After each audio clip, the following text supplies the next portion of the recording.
them, but because they have to now perform to God. Yes, I'm going there. Now the task has been defined. Now they should pass this grade.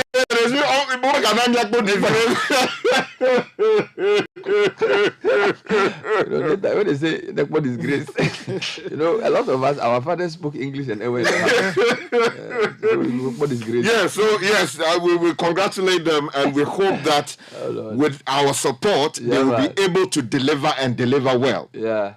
I was in the UK and they had this thing they call the UK City of Culture, where every year they would choose a city that wasn't doing well, and then they would sort of use tourism to revamp the city. I see. It's a good idea. So you can say the year that you host like for example, last year we were in Cape Coast, and in fact, almost every year we on the Heritage Caravan we meet. So we were in Tamale 2 years ago, we're in Cape Coast last year. I don't know where we're going to be this year at the time. It's good to use that as an entry point to also say, within the month of March, the Volta region can also be the region of tourism. Thank you. So that all domestic tourists, all roads leads to Volta. Then 2025, you can say it's Western North. 2026, you can say it's Northeast. 2027, you can say it's OT. Then you are moving the tourism agenda. Sure. So they should use it not just to do 6 March. No. But I think they should also highlight some of the things they have: ICT, tourism, agribusiness. You know what I'm saying? All those great things, and some of the problems they have. Like which one? Because Bernard, Like which one? over the weekend, Yeah. I went to bury my stepmother. Okay, in the village. In the village of Avedakpa. Thank you. Oh, not far from my friend Magdamon's home. That's right. Do Ajaho. Yes. And Bernard, Akachi North. look, the whole Denu Road. Oh, Bernard, the whole story. I think it is the worst road there is in the world. You haven't gone there. God. Bernard, no. I used that road last year. Bernard, From Georgia to Ho. Charlie, the road has gone so bad. Is it bad? Commercial activity is dead on that It stretch. is stopped. Look, when we were younger, Yes. that was the mainstay. So, what's today's date? Today Today is is 13th February. When is the 6th March? the 6th March. Sick match is sick match. It's Okay, about, 6th March. Okay. So you have 3 weeks and a half. Yes. So we'll fire for 3 weeks. Charlie, we have to open fire. The independence. Yes. So they have to fire. Yes. So Nathan will start with the graphic because he's more relaxed. You are very excited. So you guys go here. Anyway, front page of the Daily Graphic, the biggest story there says NAELP project, degraded lands restored. Alright. Residents appeal for expansion of program. Nice one. And there are some pictures here. Alright. Boku conflict, 27 pregnant women die over inability to access hospital. Ibe. SHS freshers to report February 20 and OSP charges 3 for failure to declare incomes. And on the back page of the Daily Graphic, they've got 2 stories from the Bet Power Ghana Premier League. Dreams FC stand Kotoko and Hearts silence Burkum Chelsea. This was an interesting game. For 81 minutes, the game was quiet. 3-1. And then boom, it exploded. 3-1. Let me take you to the final for this morning. Big story says support to government saved the economy. This is coming in from the Bank of Ghana, and the photograph of the BOG boss, Dr. Addison, is here on the front page. Also, in team warns flag bearers' parents against flouting code of conduct. There's another story here that says economic difficulties will be resolved. The president, Nana Addo Dankwa Akufo-Addo, is talking, and row in Parliament over public elections regulations CI. The details coming up in a jiffy. Okay, the Republic Press says 4 in OSP soup for failure to declare source of income. Withdraw your unlawful letter to Auditor General, NDC to Attorney General. Man asks church to refund his tithes. Interesting. Former MPP MP for Shamar, Dr. Ato Pamford, dead. And Gabi chides Sophia Kufu for picketing over DDEP. Gosh. Look at your Hey, What you must know, be that? you know what? We'll get into that. Charlie. When I saw her, I said, hey, It's not even the way she spoke. Charlie. I said, yeah. We need to go there. We have to go there. Yes, the Ghanaian Times says this morning, danger on university campuses. Police increase presence to check crime and issues concerning insecurity. Also, government invests $1 billion in water as well as sanitation. The Minister for the sector, the Honorable Cecilia Dapa speaking here. And don't stigmatize epilepsy patients.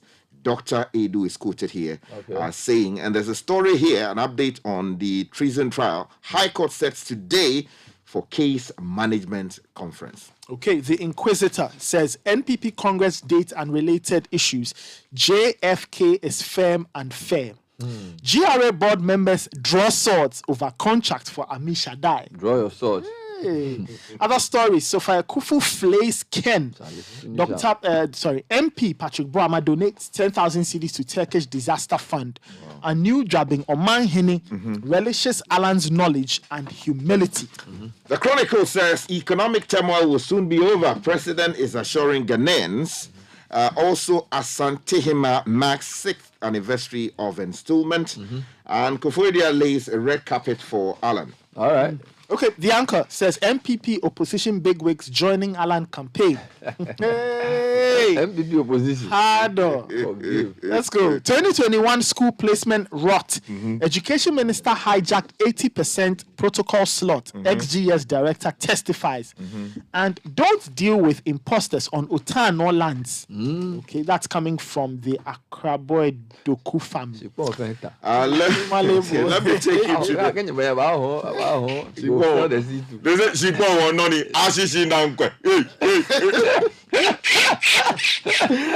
The news presenting guy says current economic challenges we shall overcome. John Kuma apparently reading from the books of the president and assuring Ghanaians on the fate of the economy. Also, we are told Sami Oku is the people's choice in the Kropon area. Yeah, and the chief here is backing him. And then also 3 thieves have been grabbed for diverting assorted poultry feed valued at 425,500 Ghana cedis. Wow, look. Poultry feed. Wow, look. Almost half a million cedis. Charlie, after chicken, no, they are trying to steal the thing. Anyway, BNFT says Transport Minister inspects whole airport. All right. Ofoyata meets pensioner bond holders. Court participation, but assures it is entirely voluntary. And Asante Gold makes significant discovery at Abodiabo. That's on page 3. All right. Of the If BNFT. that's all, let me just take you online and give you a few quick headlines as well. CitiNewsroom.com. The lead story there, Chris Hughton is actually a big story. He's been named Black Stars head coach and finance minister to appear before Parliament on Thursday over DDEP. That's also a story on CitiNewsroom.com.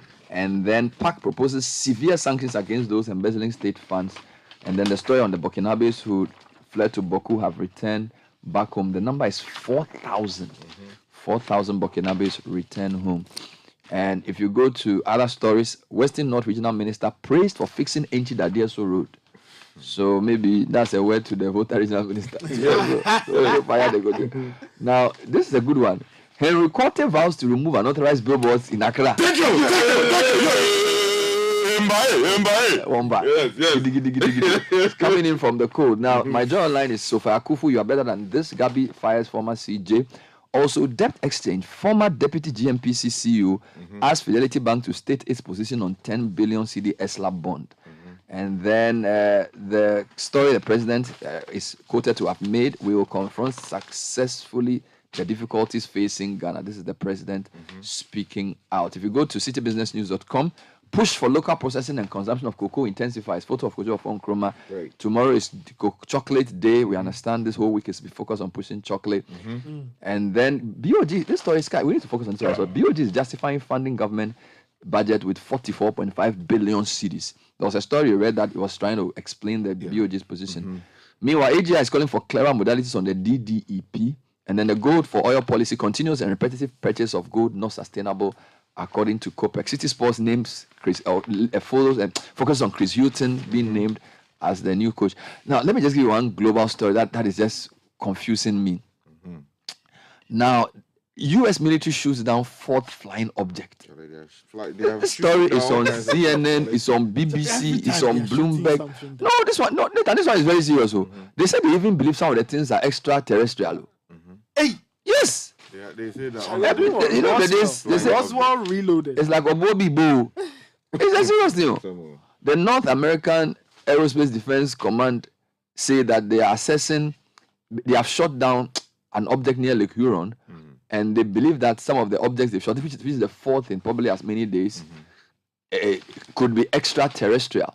The US has shot another unidentified flying object, UFO, in the fourth military operation of its kind this month. President Joe Biden ordered it to be downed near Lake Huron, close to the Canadian border, on Sunday afternoon.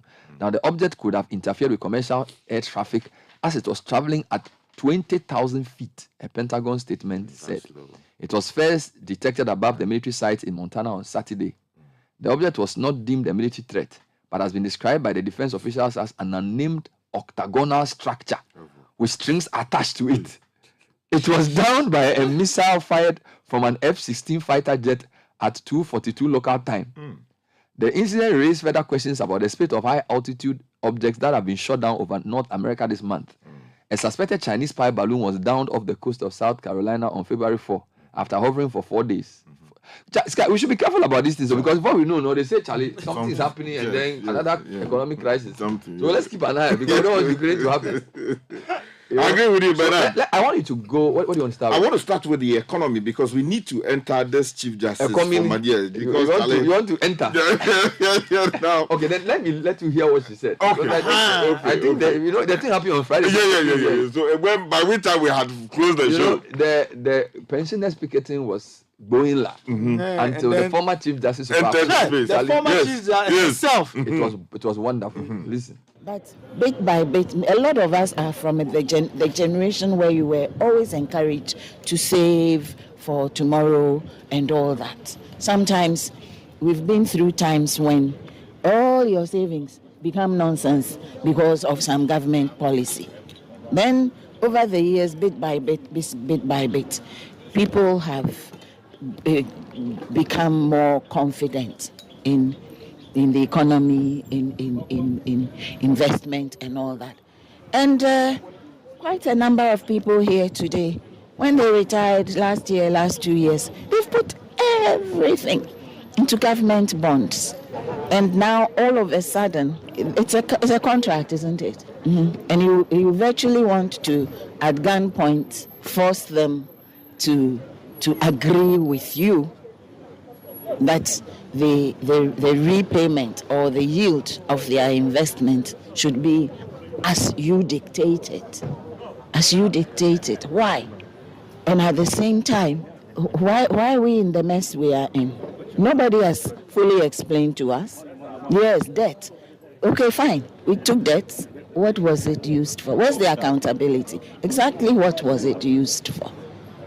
You're not telling us about how you're going to be able to make things better, but just that help me and I help you. No, you help yourself first. Justice Akufu, former CJ. Now, in fact, this what she just read, the headline that the Herald gives it is quite interesting. It says Akufo-Addo's father's side demands accountability from his mother's side. I wish I was joking. As ex-Chief Justice of Akufu calls Oforiatta's debt exchange rude, messy, wicked, disrespectful, and unlawful. Charlie, I think you know what you should do. When you go on what the papers are saying on Thursday, create a segment called Headline of the Week. I'll tell you. No. I beg you, Vivian. Headline. They will forgive them 1 cup of milk for the. Charlie, it's true. Headline of the week. Headline of the week. Akufo-Addo's father's side demands accountability from his father or from his mother's side. As Chief Justice of Akufu calls Oforiatta's debt exchange rude, messy, wicked, disrespectful, and unlawful. Now let's hear from his mother's side. You have to put a restraining order on Larry. Consider that. So Gabi wins from the mother's side. So the Republic Press, page 3. And I must say, Republic Press, please change the headline or the title of that story. So they say Northern Region battles measles, but it's the so they mixed up the headline. Anyway, so the story goes on to say. Sorry, from the mother side. The mother side. Okay, now for former CJ. Her Lordship, Sophia Akufu, to take up a noble cause, such as picketing against the inclusion of pensioners in the debt exchange program, but at such a late hour when all was done and for all that publicity, she owed it to herself and her social standing to have understood the issues far better than what she exhibited. A leading member of the MPP, Gabi Ochidako, has said... This one, they will disagree. Gabi,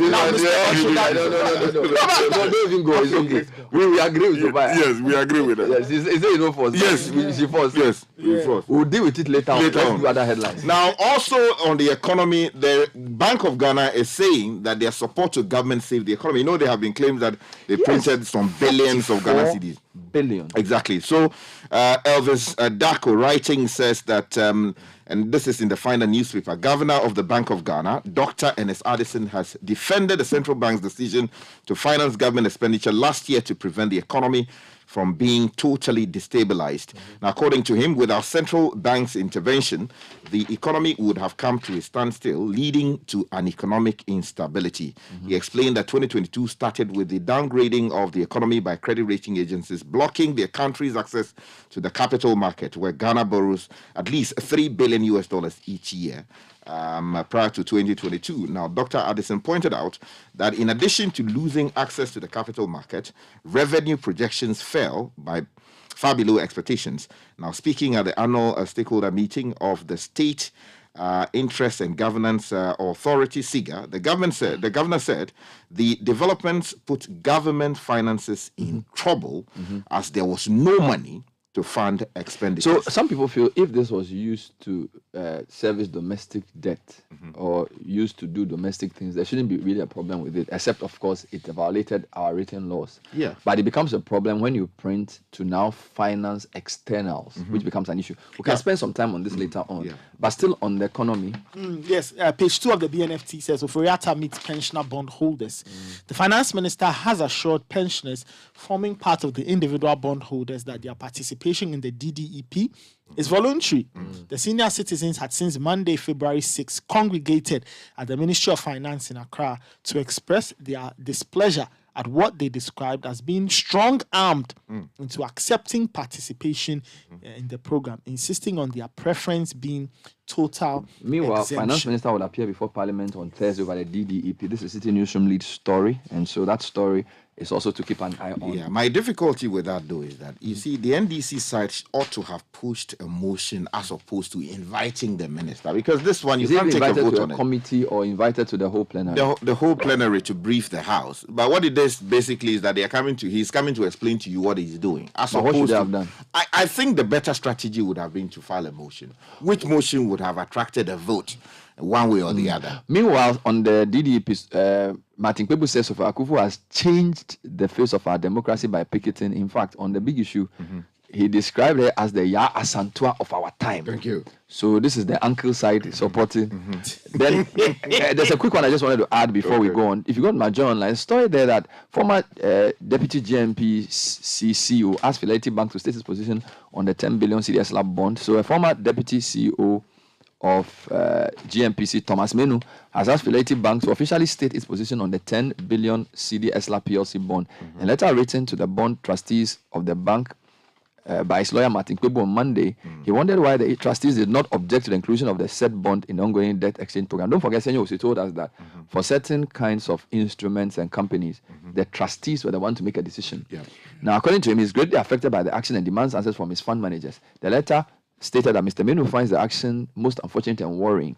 And then the details of the letter are released. And quickly, let me give you this quote from the president in the Chronicle. Economic turmoil will be over soon. And somewhere in the story, the president is quoted as saying, however, with the help of the Almighty God and backed by a sense of determination, hard work, and collective sacrifices on our part, I'm confident that we will successfully confront the difficulties, bring relief to the Ghanaian people, and turn the economy back to the high rates of growth that characterized the management of our economy in the 3 years preceding the COVID outbreak. All right, Nathan. Okay, page 20 of the Daily Graphic. The OSP is here. Now, that same story is also on the front page of the Republic Press. Now, the story says the Office of the Special Prosecutor has charged 3 public servants and a civil servant for allegedly failing to comply and declare their sources of income. Their failure to declare their sources of income is in contravention of the OSP regulations 2018. A statement issued by the OSP on Friday named the 4 as Issa Seidu, who works with the National Insurance Commission, James Kek Osei, who works with the Office of the Vice President as an administrator, as well as John Aban and Peter Archibald Hyde, both of whom are senior officers with the Customs Division of the GRA.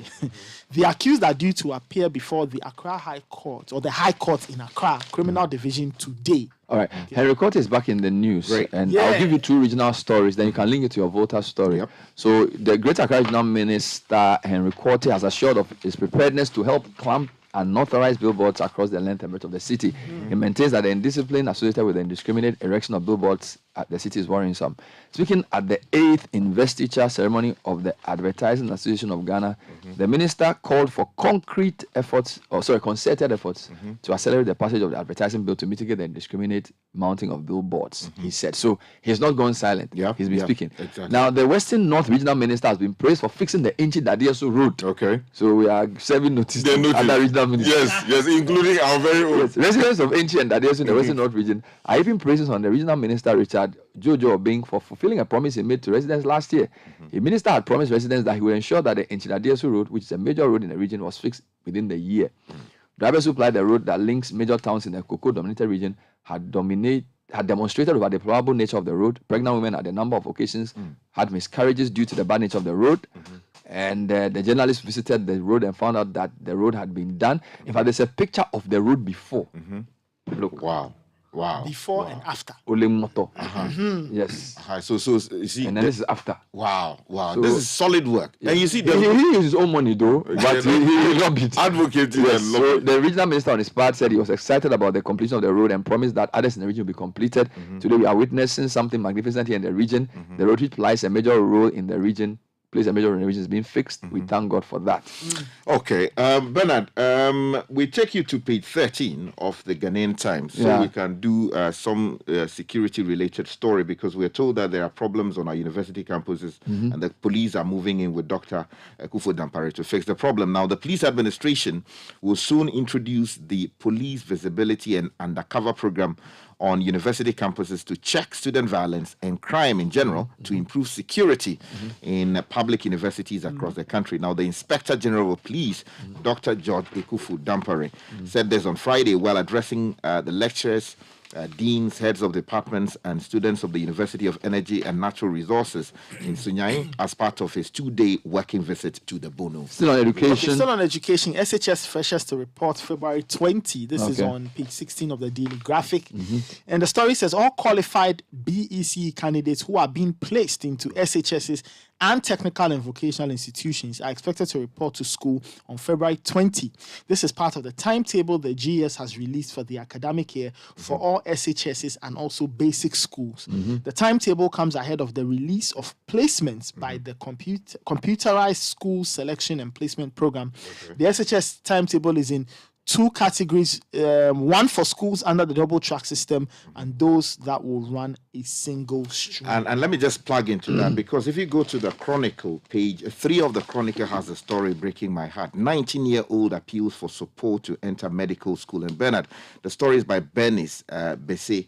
And if you look at the young lady's record, as in the result, you see, but for B2 that she had in English language, everything else, social studies, A1, mathematics, A1, integrated science, A1, mathematics, the elective, A1, biology, A1, chemistry, A1, physics, A1. God, there are a lot of people like that who've been reaching out, and the funding opportunities are not that big. That's the point. We need more resources to support these people. No, I'm appealing also, to a listener of Citi FM. Not even that. There's also the need for the loan system to work. Yeah, that's true. Because if you have hundreds of students who qualify but cannot go, yes, individual philanthropy can help, but you need a system to address it. I agree with you. All right, I so agree with you. I don't want you to make it seem as if look, even this week, I've received like 3 emails with people who have qualified for university. Yeah, but you see, this one has touched my heart, and I'm appealing to a listener of Citi FM to adopt this young lady and put some money behind her. Let me give you a final one here. We are pushing for local cocoa processing and consumption as Valentine approaches. Now, the 2023 National Chocolate Week celebration has been launched with a renewed purpose to empower artisanal cocoa processors to take advantage of new incentives within the consumption campaign to become more competitive to meet markets' demand. Now, Information Minister Kojo Ponkroma, he launched the celebrations at the Accra Tourist Information Center and acknowledged that the cocoa industry plays a significant role in stabilizing the local economy, hence the need to intensify efforts aimed at boosting local production, processing and consumption. And there's a final story from me. Government invests $1 billion in water and sanitation. The Honorable Cecilia Abena-Dapa is reported here saying that the government has so far invested close to $1 billion to facilitate the provision of sustainable water and sanitation needs across the country. I wanted to give you more of the Henry Cortez story later, because he spoke at the program and spoke about the fact that he's not a cabinet minister, and also spoke about his silence. Charlie, no. In fact, you need to give us. I will give it to you later. Yes, when the apport is full. Yes. This is the City Breakfast Show, the city's biggest conversation.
Gold Station, buy your fuel and pay by Momo Bank card or Go card.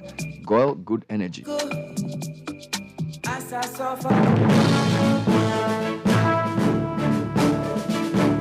Natalie Neti Ajaho is here with the news. Good morning. Good morning, Bernard. Hello and welcome to the breakfast edition of City Business News, proudly brought to you by MTN, Goil Enterprise Life Your Advantage, Access Bank, more than banking, and powered by your most comprehensive business news website, citybusinessnews.com. Coming up, government to announce final terms of domestic debt exchange program this week, and economist Dr. Patrick Assuming reiterates calls for the country to restore fiscal sustainability going forward in order to facilitate debt reduction to a sustainable level.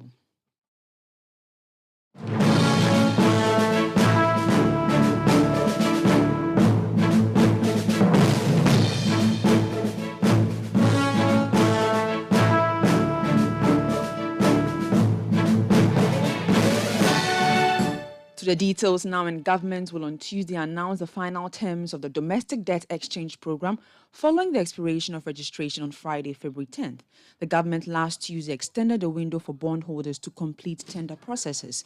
Despite several agitations against the program, especially by pension bondholders, government has achieved more than 50% participation out of its intended 80% target for bondholders to sign up to the program. Government is, however, hopeful that more bondholders will be able to tender their documents to complete the processes before Tuesday.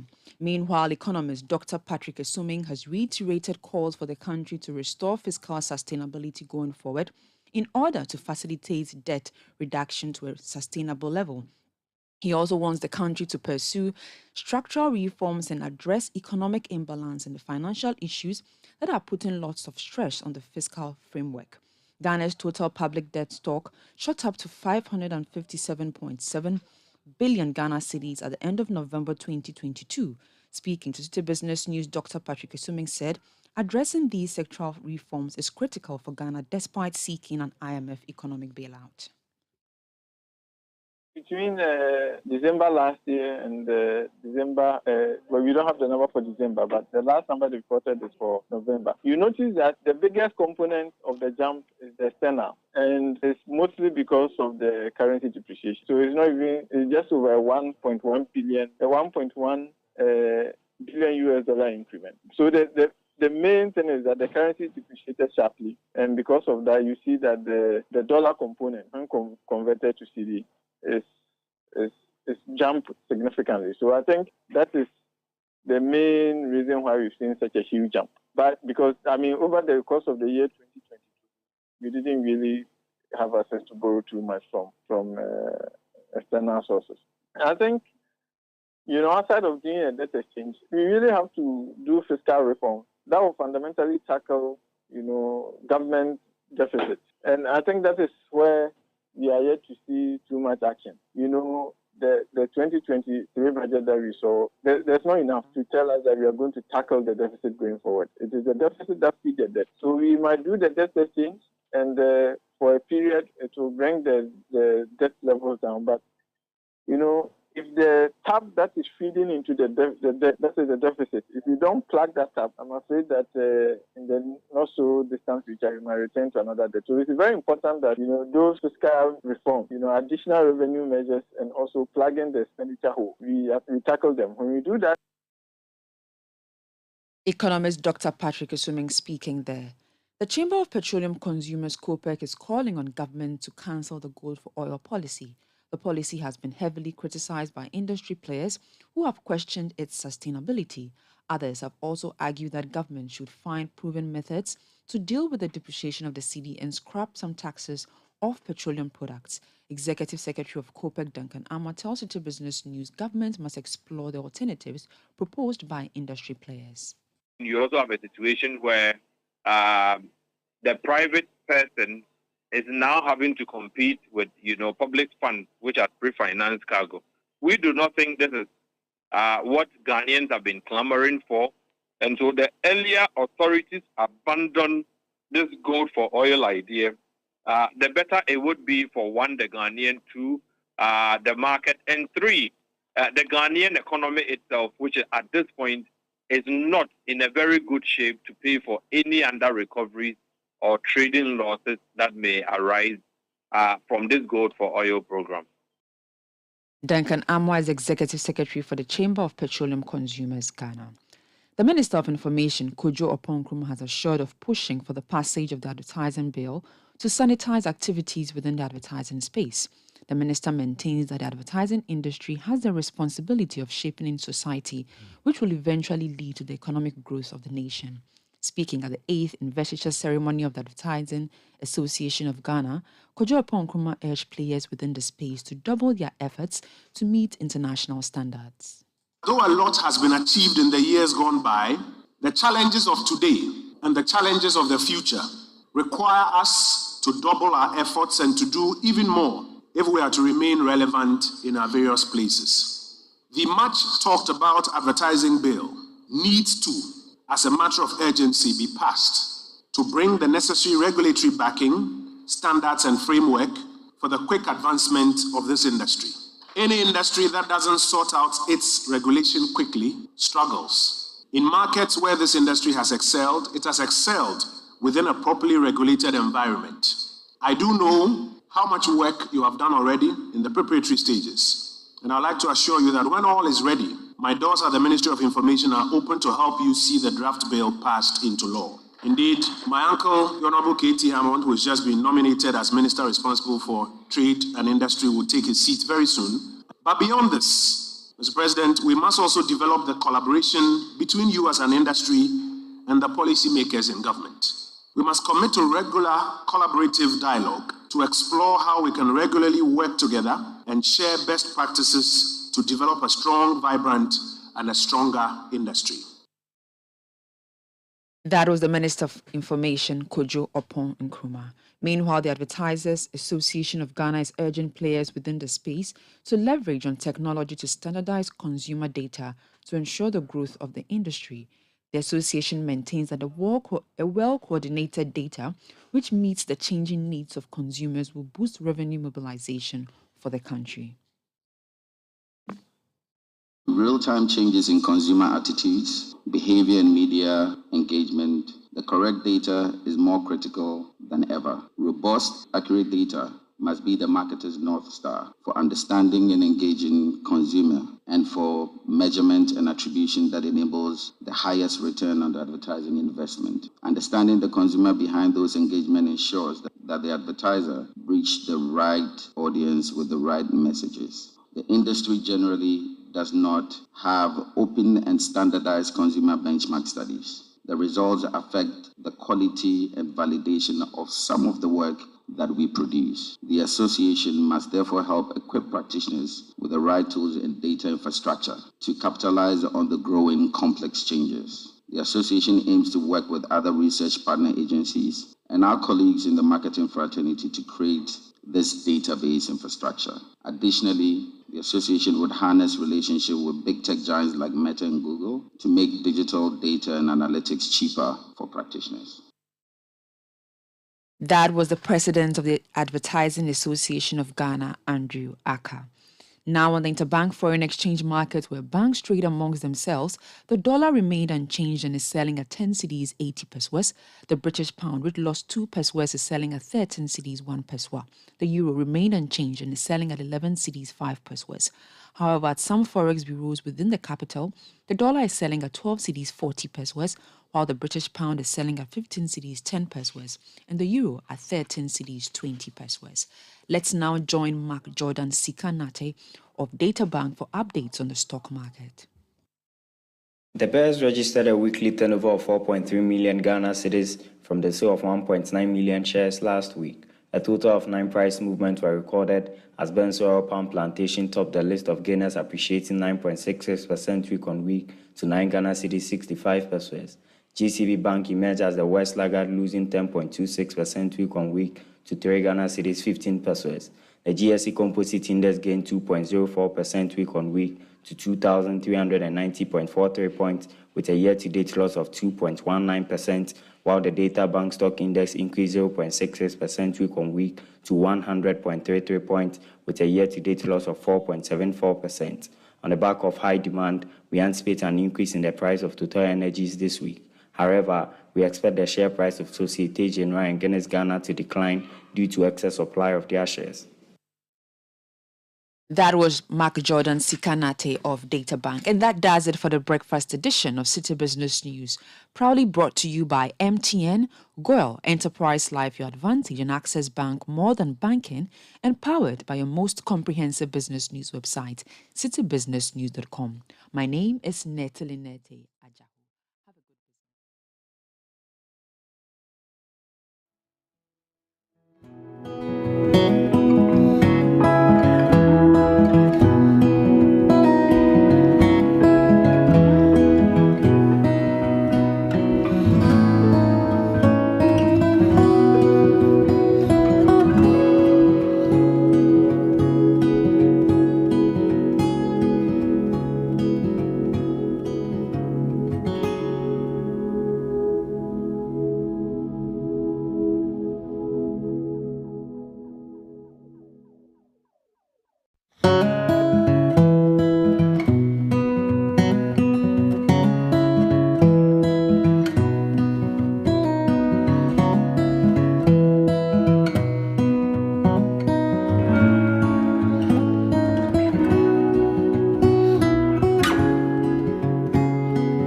and Shell V-Power, fuel designed to last longer. And also brought to you by Shell. If you're a private school targeting to buy a school bus sometime this year, why wait for later when we can support you? Do it now. Come along, apply for our competitive school bus loan with convenient payment terms. Call Michael on 057-411-7851. Let's do it together. Shell, let's improve life. And brought to you by Shell as well. So Shell has given us a way to go further and save money with the Shell Fuel Save. Our triple action formula improves engine efficiency, prevents deposit buildup, and protects your engine from wear and corrosion for extra clean, extra protection, and extra savings, giving you extra kilometers out of your drive. So switch to Shell Fuel Save today because extra kilometers go a long way. Go well. This is the City Breakfast Show, the city's biggest conversation.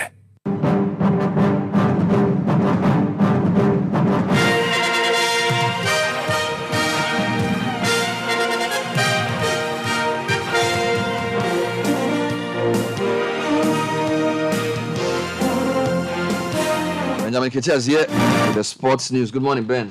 Good morning, Bernard. Let's get into the headlines. And in the headlines, Chris Hughton named Black Stars head coach.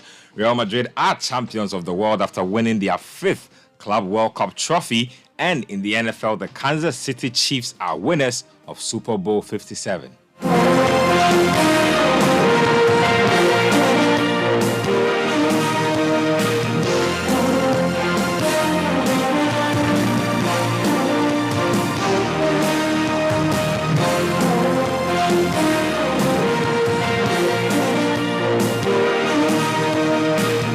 Let's start off from the doorsteps of the Black Stars and the Ghana Football Association. They have confirmed the appointment of Chris Hughton as the new head coach of Ghana's Black Stars. Now, according to the GFA, the appointment of the 64-year-old is in line with the vision of the football governing body to continue with the project of building a formidable squad that started with Otto Addo in the lead-up to the FIFA World Cup in Qatar. Now, in a statement released by the GFA, Hughton will be assisted by coaches George Boateng and Masoud Didi Dramani, who were Otto Addo's deputies at the just-ended World Cup. Now, according to the FA, the details about the duration of the contract and terms of engagement will soon be announced in due course. So that's what's the latest as far as the Black Stars coaching job is concerned. Let's move on to some other stuff. And Sports Minister Mustafa Yusuf is expected to tour 2 youth and sports resource centers in the Eastern and Volta regions today. The minister will use the opportunity to assess the progress of work done at the facilities in Koforidua and Ho. Now, Ghana's 66th Independence Day celebration, which comes off next month, will take place at the yet-to-be-completed Youth Resource Center in Ho.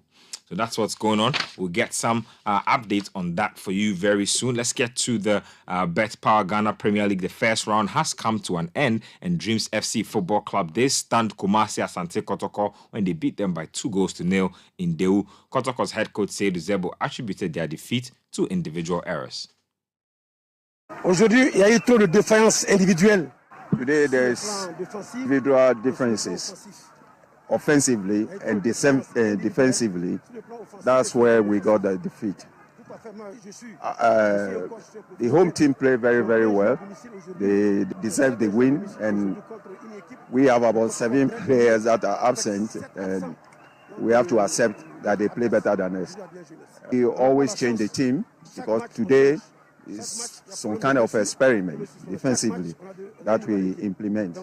Cet après-midi, c'est une défense expérimentale qu'on a mis en place. Asante Kotoko head coach Seydou Zebo speaking through his interpreter. Now, Dreams FC head coach Abdul Karim Zito also lauded the attitude of his team en route to the win. Well, I think when you look at the previous matches we played, the lineup of the matches is not easy. Playing at Chelsea, coming back to play at Diana, Peace and Kotoko. So it wasn't easy for me. So I have to work seriously with the boys in order to break that gist between.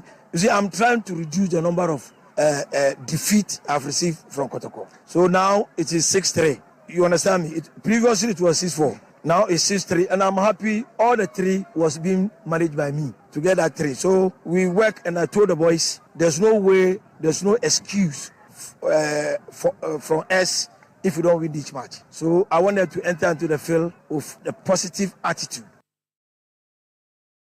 Abdul Karim Zito is head coach of Dreams FC. Now, Hearts of Oak won by 3-1 against Brecum Chelsea. Hearts of Oak head coach Slavko Matic was impressed with the dominant performance of his players. I think that we dominate 90 minutes. Even the first half, we didn't score goal. I tell to the players, just few changes. If we make, we'll score 3 goals. Thanks God, we scored 3. I think the best team, the better team, won today. We deserve this win. We dominate with the ball. We create a lot of opportunities, a lot of shoots. I can say chances, and on the end, we win. Congratulations to my players. Accra Hearts of Oak head coach Slavko Matic speaking there. Brecum Chelsea head coach Christopher Enning admitted that his team lost to the better side. Well, I will give credit to Accra Hearts of Oak. They really had a good game today. Yeah, but I don't know what is really happening. I don't know if it's about fatigue or something. I don't know, because our game plan changed, but we were able to hold them up to the 70th minute before we concede. So it's something that I have to check what is really happening. Yeah. So you heard Christopher Enning, who is Brecum Chelsea head coach, speaking there. Let's get to the other results from the round. Now, Karela FC Day beat Kotoku Royals by 2-1. Kim Faisal were also 1-0 winners over Real Tamale United. In Swatraman beat Accra Great Olympics by 2-1. Samatex also were at home when they won by 2-1 against Legon City. Tamale City and Mediama played out a goalless draw, and Bichem United and Adriana Stars also played out a goalless draw. Now, today there's a game between Accra Lions and Bibiani Gold Stars. Now, if you look at the league table after round 1 in the Ghana Premier League, Adriana Stars topped the table with 32 points. Accra Hearts of Oak are right behind them on 28 points. You have Bichem United on 27 points and Asante Kotoko also on 27 points. Let's move to the English Premier League and let's check out exactly what broke down in the particular match week. Now, Leeds United were up against Manchester United. They lost by 2-0. So Man United taking 3 points from that particular game. Captain for Man United, Harry Maguire, shared his thoughts on the win at Elland Road. Yeah, of course, we know coming to Elland Road it's going to be a tough place. There's going to be times where they have a little bit of momentum. It came probably in both early on in both halves. We had to dig in the second half as well, but we focused and we knew that our quality would come through. So we knew we had to battle and fight for every ball and keep the ball out of our net. And I think that it's credit to the lads that we stuck with it, the spirit, the fight that we shown, and we know how important this victory is to our fans. Having not got it at Old Trafford in the week, we was disappointed. So we knew today was about revenge, and we got that. Man United captain Harry Maguire speaking there to the camp of Manchester City, and they were at the Etihad when they beat Aston Villa by 3-1. Let's hear from City midfielder Rodri after their victory. Lost a game, of course. Individually, I knew I made a mistake, but the team made a big effort, and today was again a game to show that we're in the good mood, in the good shape. And I think for the first minute we did a great game. We stayed on the run. We're there. We're happy, and every game is a final for us. Manchester City midfielder Rodri speaking there. Now, Arsenal, they dropped points in controversial fashion when they played out a 1-1 draw with Brentford. Arsenal head coach Mikel Arteta says the Brentford goal was an offside, and Arsenal will speak to the Premier League to discuss the decisions in the game, as always following VAR official Lee Mason's blunder at the Emirates. Yes, I just looked it back and it is offside, yeah. I don't know, probably they will give an explanation later on in the week, but today we haven't got any. But looking at the images, and you have to apply certain principles in defending, and you do that by sticking to the rules. And suddenly you apply different rules, then you have to change your principles. So tell us before, because then you don't hide the line in that height, because then obviously you're always going to have an advantage if you get blocked. Yeah, we always assess the game with them, and we give our views and our points, but it's late, too late. Mikel Arteta is Arsenal head coach. West Ham United also held Chelsea to a 1-1 draw. Let's hear from Chelsea attacker Joao Felix after the match. Yeah, we did, I think, enough to win, but it's football. They defend well. The first 30 minutes, we scored 3 goals. 2 doesn't count, but we were there. We had the situation, the chances to score. We draw, but we got the sensation that we can got the 3 points. Joao Felix is a Chelsea attacker. When you get to the other results, Crystal Palace played out a 1-1 draw with Brighton. Fulham were too strong for Nottingham Forest. Willian scoring an absolutely brilliant goal in that particular encounter. Leicester City recorded the shock result of the round, thumping Tottenham Hotspur by 4-1. AFC Bournemouth also held Newcastle to a 1-1 draw, and then Southampton Football Club continued to struggle. They had a numerical advantage in that game against Wolves, but still managed to lose by 2-1. Now, Southampton have confirmed that they have parted ways with manager Nathan Jones. Now, today, there's a Merseyside derby. Liverpool will be up against Everton Football Club. That game is at Anfield, and there will be live radio commentary and analysis right here on 97.3 Citi FM. Let's move on to some other stuff. And Real Madrid beat Al Hilal by 5-3 in a remarkable 8-goal FIFA Club World Cup final in Rabat to win the trophy for a record extending 5th time. Now, Vinicius Jr. and Fede Valverde scored twice each for Real Madrid, as Karim Benzema added another goal. Now, FIFA plans to change the format of the tournament from June 2025 to feature 32 teams, and it will be held every 4 years. So that's what's going on with the Club World Cup. Let's finish off with some American football, and the Kansas City Chiefs became NFL champions for the second time in 4 years after fighting back to claim a thrilling 38-35 win over the Philadelphia Eagles. Now, the Chiefs trailed for much of Super Bowl 57 in Phoenix and were 27-21 down heading into the final quarter. But despite limping after aggravating an ankle injury, quarterback Patrick Mahomes and veteran coach Andy Reid orchestrated a route back in front of a crowd of over 67,000. So the Chiefs are Super Bowl champions. So that's what's going on as far as the NFL is concerned. That's all for this morning's edition of Kickoff. My name is Benjamin Nketia. There's more sports at citysportsonline.com. Trust the process. The biggest things often start small, no matter where you are.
important that the elderly in this nation should be respected. One, I find this wicked, I find it disrespectful, I find it unlawful, I find it totally wrong, period. because you don't solve your problems by sacrificing your aged. That's the last thing you should do, especially when you don't have any services that are specially geared at the comfort and the relief of the aged. The national insurance system has virtually collapsed. The elderly are buying their medications at normal commercial prices. And I know a lot of people who have told me that they have timed the way they did their investments so that at least every month there's something for them to be able to cover their medical bills with. Now people are asking pharmacists, oh, can I, is it safe for me, instead of 2, can I take 1 a day? Or if instead of 1, can I take half a day? How long can I continue like that before having a bad effect on me? Should it come to that after years of faithful old age, in good health and not dependent on anybody, their dignity intact. If you are a man, everybody is calling you uncle, daddy. If you're a woman, everybody is calling you auntie, ma, madam, mama. Not if you're a woman, they're calling you a witch.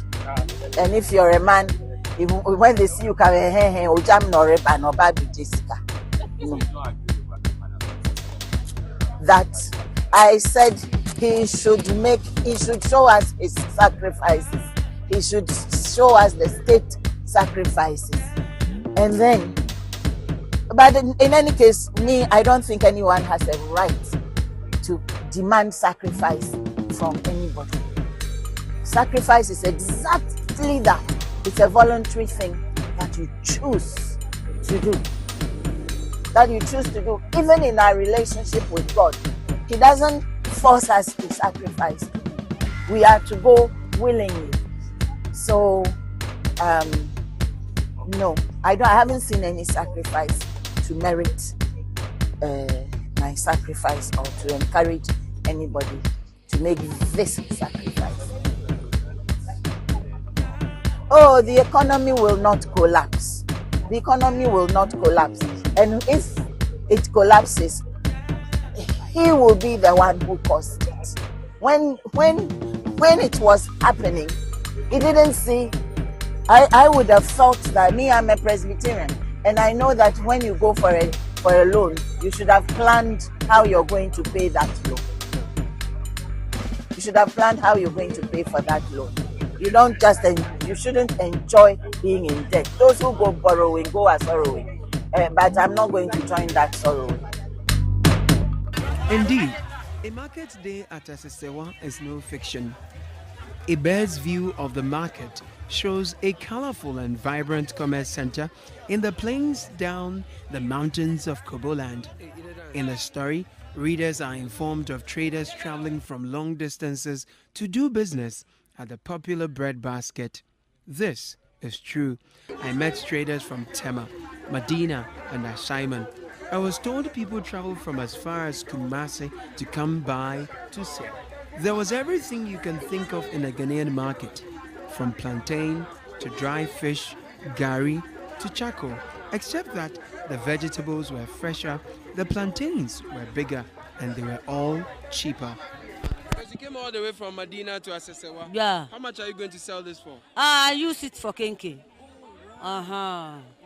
Then it means that you get it at a cheaper price. Oh, it's not cheap. I mean, no. If you bought this in, say, Medina, yeah, it would have been more expensive. How much is this sold for in Medina?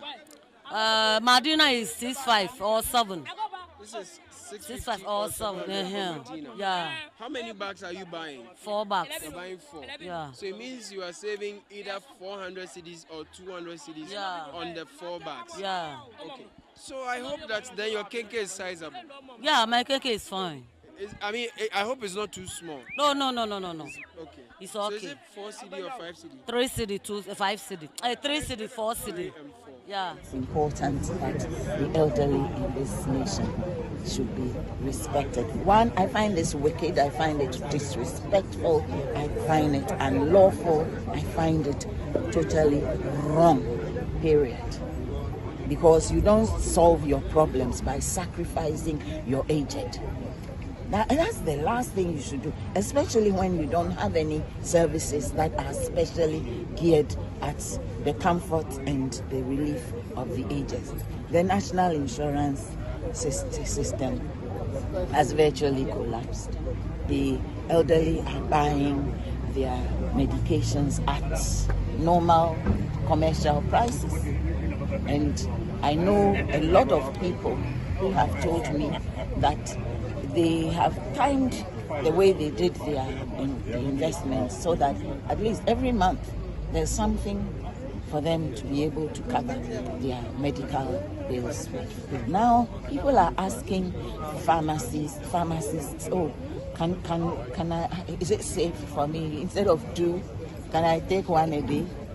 Or if it's, instead of 1, can I take half a day? How long can I continue like that before having a bad effect on me? Should it come to that, after years of faithful old age, in good health and not dependent on anybody, their dignity intact. If you are a man, everybody is calling you uncle, daddy. If you're a woman, everybody is calling you auntie, ma, madam, mama. Not if you're a woman, they're calling you a witch. And if you're a man, when they see you come,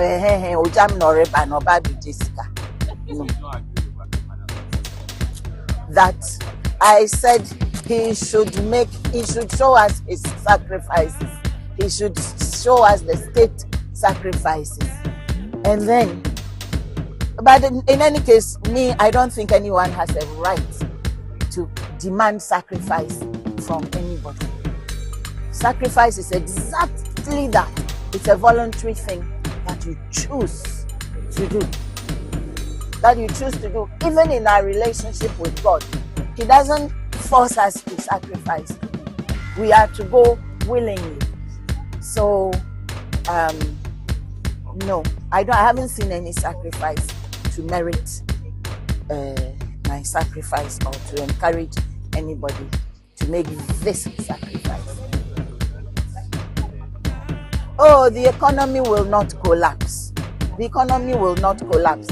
And if it collapses, he will be the one who caused it. When it was happening, he didn't see. I would have thought that I'm a Presbyterian, and I know that when you go for a loan, you should have planned how you're going to pay that loan. You should have planned how you're going to pay for that loan.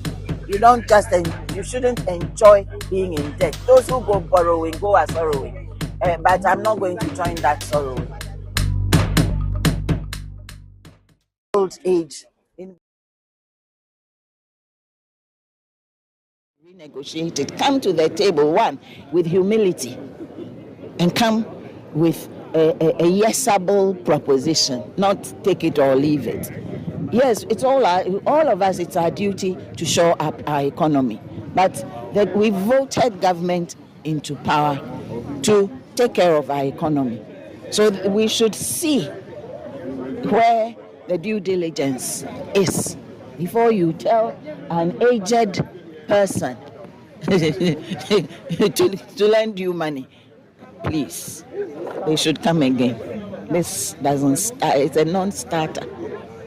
Maybe so that's it. Beyond the finance minister, maybe to the president. If you speak to the president. I'm not speaking to the president. He has appointed somebody to take care of our money.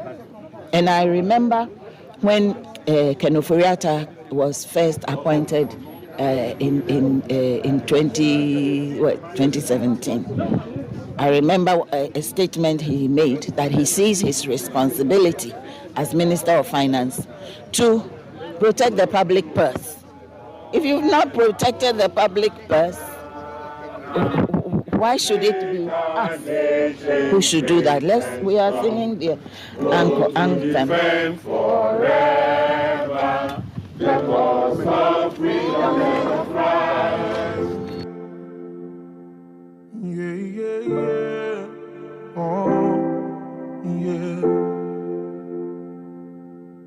If you give a little more than you take, and if you try to fix more than you break, if you're the kind who takes the time to help a stranger in the rain, there's a place for people like you. If you stand up for those down on their knees and lend a voice to those who cannot speak,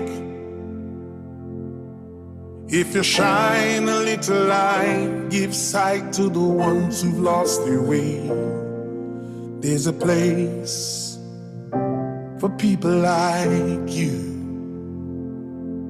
I've heard up there the streets are made of gold, and when you get there, there's a hand to hold. I believe when your days down here are through, there's a place up there for people like you.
And based on who she is, everybody has to sit up and pay attention. Yeah.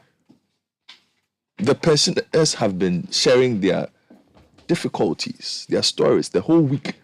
Nobody has blinked an eye. Nobody has batted an eye. But she went there and spoke. Yeah. Okay, so I side with you on the perspective of too early, too late. It does not matter. You see, and that also comes along with the growth of understanding what democracy is, what activism is. Okay, that did you go? If that is all that matters, whether I went early, whether I went first, whether I went last, it should never be part of the consideration. Unfortunately, our political design is such that we tend to look at insiders who come out and talk as being traitors. Tenkos. You know, you've been... Went to part of the benefit. You know, so wow! What? Okay. CJ is public service. It's not even necessarily a political appointment like that. Yeah. Even, you understand? So people should spare us this like, oh, you have benefited, now it's now easy for you to come and talk. There is that one. And then the second one is even those from the side that she would normally be associated with. Mm-hmm. You read Gabby's retort this morning. I'm sure I heard my good friend Mr. Ahiagba on Saturday.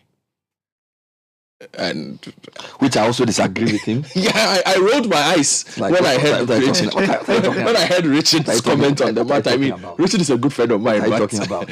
Come on. I mentioned it in full. Richard Ayagba. Yes. No. Everybody knows what I'm talking about. It's on Sophia Akufu's side. Everybody knows what I'm talking about when I talk about. That's why I said Mr. Ayagba. Yeah, just so people who just came in, I would think you are talking about it. Because this time, you understand. So I think that this is a further cementing of our progress. We need more, not less. I am excited by the fact that this situation, the current economic situation that we found ourselves in, I think in 20 or 30 years, we'll look back at these moments and realize that our democracy grew, that we matured in our thinking and our approach. But last time we had a conversation about public intellectuals and how they've upped their game. We've had some of them have been one-man bands for a very long time. They don't care about whether you like them or not. They will simply make the point. Yeah. Whether you like it or not is up to you. But the point will be made. It's because we are giving them voice. The voices. Because in the past, we used to only give voice to shouters. Exactly. But now we've descended and realized that those who are shouting may not necessarily be the most sensible people. And we've also gotten to the point where we are comfortable enough to tell those who view these persons as traitors and tenkos that say what you want, but we will still give them the platform. Oh, yeah. It is no longer so easy to let them look like, oh, you've enjoyed, so now you're coming to say what? Or why did you not come and say this privately to us? Because it is no longer just about you. Okay, so I am always excited when somebody realizes that there is the greater good. And I applaud Madam Ekufu for what she did last week. I applaud her for it. Yeah. I want to see more of those. Yeah. Dr. Ananientri is another example. I'm telling you. He could have sat at home. Charlie. He's lived a powerful professional life. But he said, no. I'm blemished. I'm coming to deal with you. Every day he's there with them, singing the national anthem. You understand? Repeating the same interview to the same journalist. Yes. But it doesn't matter. Whether you've heard it once or you've heard it 100 times, you will hear it. He has to make his point. Yes. They might succeed, they will not succeed. But my point this morning is we do not judge these things on the basis of success. Yeah. Personally. Yeah. I judge significance. You are more into significance. I am very much into significance. Symbolism. Yes, and let's take note of these things because. But Governor, don't you think that the minister should also withdraw? At least, for me, we can have both. You want me to? Let me tell you something. I seriously think that the way it's going, Anyway, we can spare that. No, I will do that, but the minister will not listen because you want to start me a bit this morning. No, I don't want to start you. So you are saying it's like you should be started, my guy. You shouldn't be. Okay, to be fair, listen. To be fair, it's almost like because the deadline has passed. A couple of things. We need to know what percentage they got. Well, the numbers that people are putting out there is that they are saying they have gotten beyond the 80%. Really? Because Abuna said to us last week that it was over 50 something. Yes, but they used the weekend to hit the 80% according to some reports. We will know today. These are not things you can hide anymore. But when it comes to the matter of the minister and his response to this, Bernard, I think that we've had a minister who has struggled with being creative, who has struggled by being limited with his understanding of the situation he finds himself in, and has struggled to look for help. He has struggled to listen to people. I recall a quote where we were told that it is you, CSOs, against the 80 years experience of Kenuforiata, Charles, and somebody else. As if they are the only 3 investment bankers we've ever had in the history of this country. Who said that? Oh! that was Gabi in response to something that Brad Simmons and co were apparently... That it is you, it's there, your brain, versus the 80 years of investment experience. But you know what that means? Look at where we are. It's like an inversion of knowledge is power. In Ghana, power is knowledge. So in Ghana, when you win power, then, you know. Then yeah. So now we win election. Just that. So it's like when we win power, we know. Which for me is dangerous because it leads us into this very narrow corridor of thinking. And you see, you are appealing to us. The woman made some point. He said sacrifice is not by force. You are appealing to us to sacrifice. Sacrifice has to be voluntary. Yes.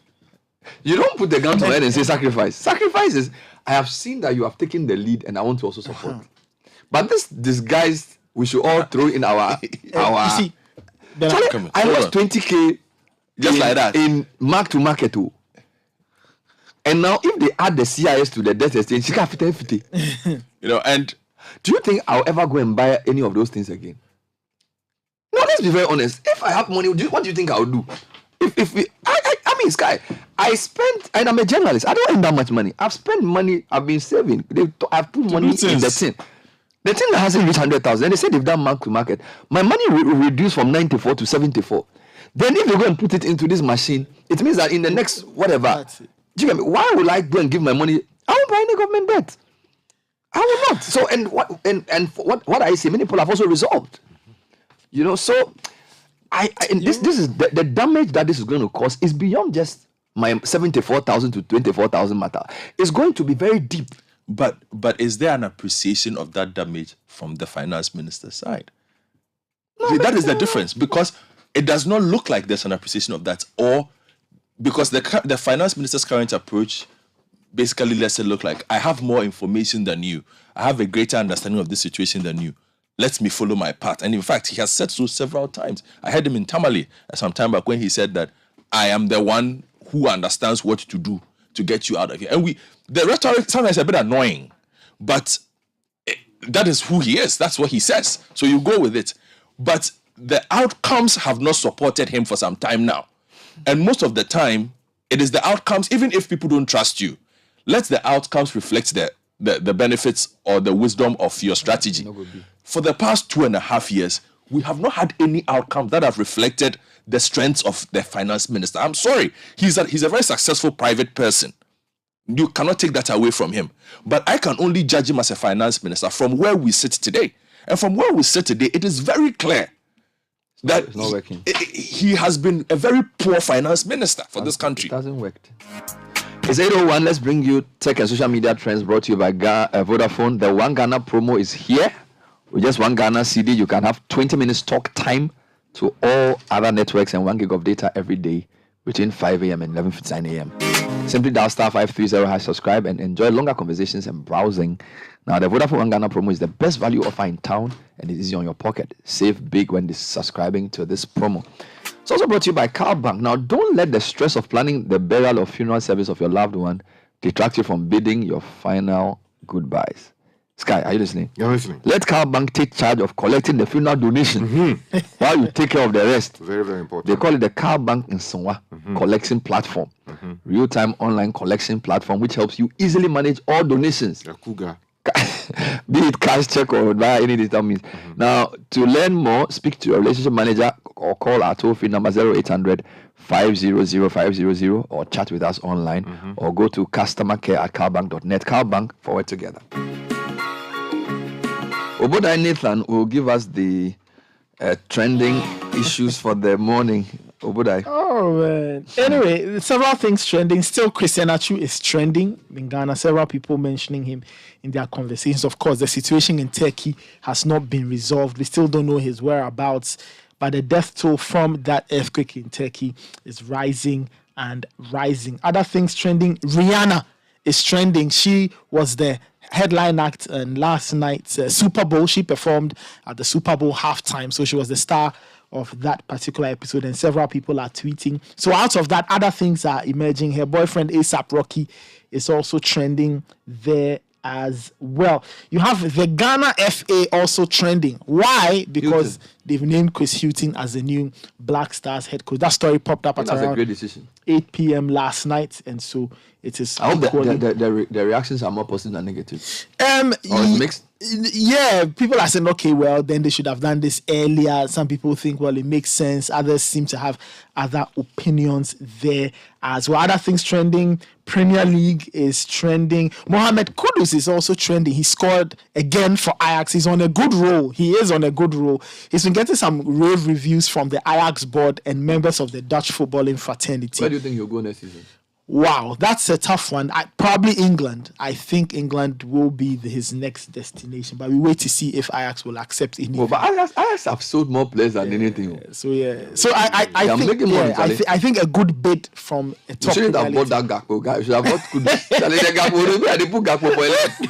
But what has Gakpo? Gakpo is better. Hey, Charlie got Gakpo. You know the view wrong. Charlie, really? The T-Ampao pass. You know Ampao. Charlie. It could be. Oh, God, the Gakpo. Gakpo Gabara. Charlie Mejabao. Every do look better. You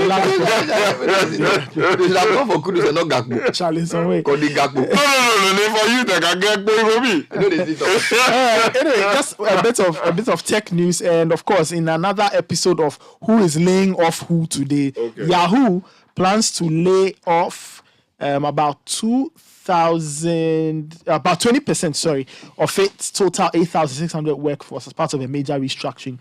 The tech company is reorganizing its advertising unit, which will lose more than half of the department by the end of the year. Nearly 1,000 employees will be affected by the cuts. They can kill us. We are tired. So every week, a tech company is laying somebody off. Charlie, what is this? COVID is over. And now that Chat GTP2 has come. Sorry.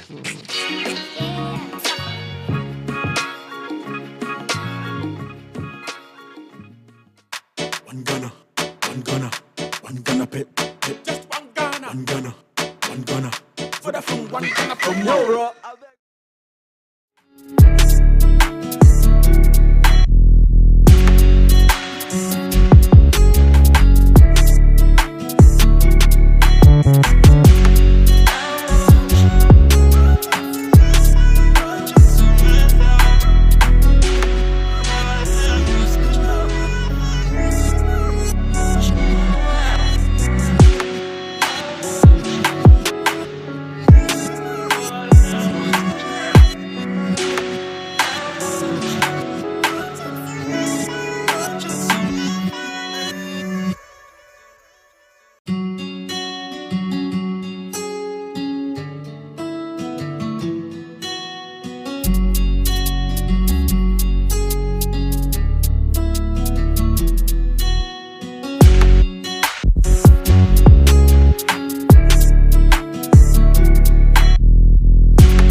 important that the elderly in this nation should be respected. One, I find this wicked, I find it disrespectful, I find it unlawful, I find it totally wrong, period. Because you don't solve your problems by sacrificing your aged. That's the last thing you should do, especially when you don't have any services that are specially geared at the comfort and the relief of the aged. The national insurance system has virtually collapsed. The elderly are buying their medications at normal commercial prices. And I know a lot of people who have told me that they have timed the way they did their the investments so that at least every month there's something for them to be able to cover their medical bills with. Now people are asking pharmacists, oh, can I, is it safe for me, instead of 2, can I take 1 a day? Or if instead of 1, can I take half a day? How long can I continue like that before having a bad effect on me? Should it come to that, after years of faithful old age, in good health and not dependent on anybody, their dignity intact. If you are a man, everybody is calling you uncle, daddy. If you're a woman, everybody is calling you auntie, ma, madam, mama. Not if you're a woman, they're calling you a witch. And if you're a man, when they see you come, ojam no reba no baby Jessica. No. That I said he should show us his sacrifices. He should show us the state sacrifices. And then, but in any case, me, I don't think anyone has a right to demand sacrifice from anybody. Sacrifice is exactly that. It's a voluntary thing that you choose to do. That you choose to do. Even in our relationship with God, He doesn't force us to sacrifice. We are to go willingly. So, no, I haven't seen any sacrifice to merit my sacrifice or to encourage anybody to make this sacrifice. Oh, the economy will not collapse. The economy will not collapse. And if it collapses, he will be the one who caused it. When it was happening, he didn't see. I would have thought that I'm a Presbyterian, and I know that when you go for a loan, you should have planned how you're going to pay that loan. You should have planned how you're going to pay for that loan. You shouldn't enjoy being in debt. Those who go borrowing go a sorrowing. But I'm not going to join that sorrowing. Weed or marijuana, also known locally as ganja, tampi, pipirifi, abosam tawa, and many more, remains one of the dreaded drugs due to its negative impact on people's life when abused. There are, however, growing calls for it to be legalized in Ghana.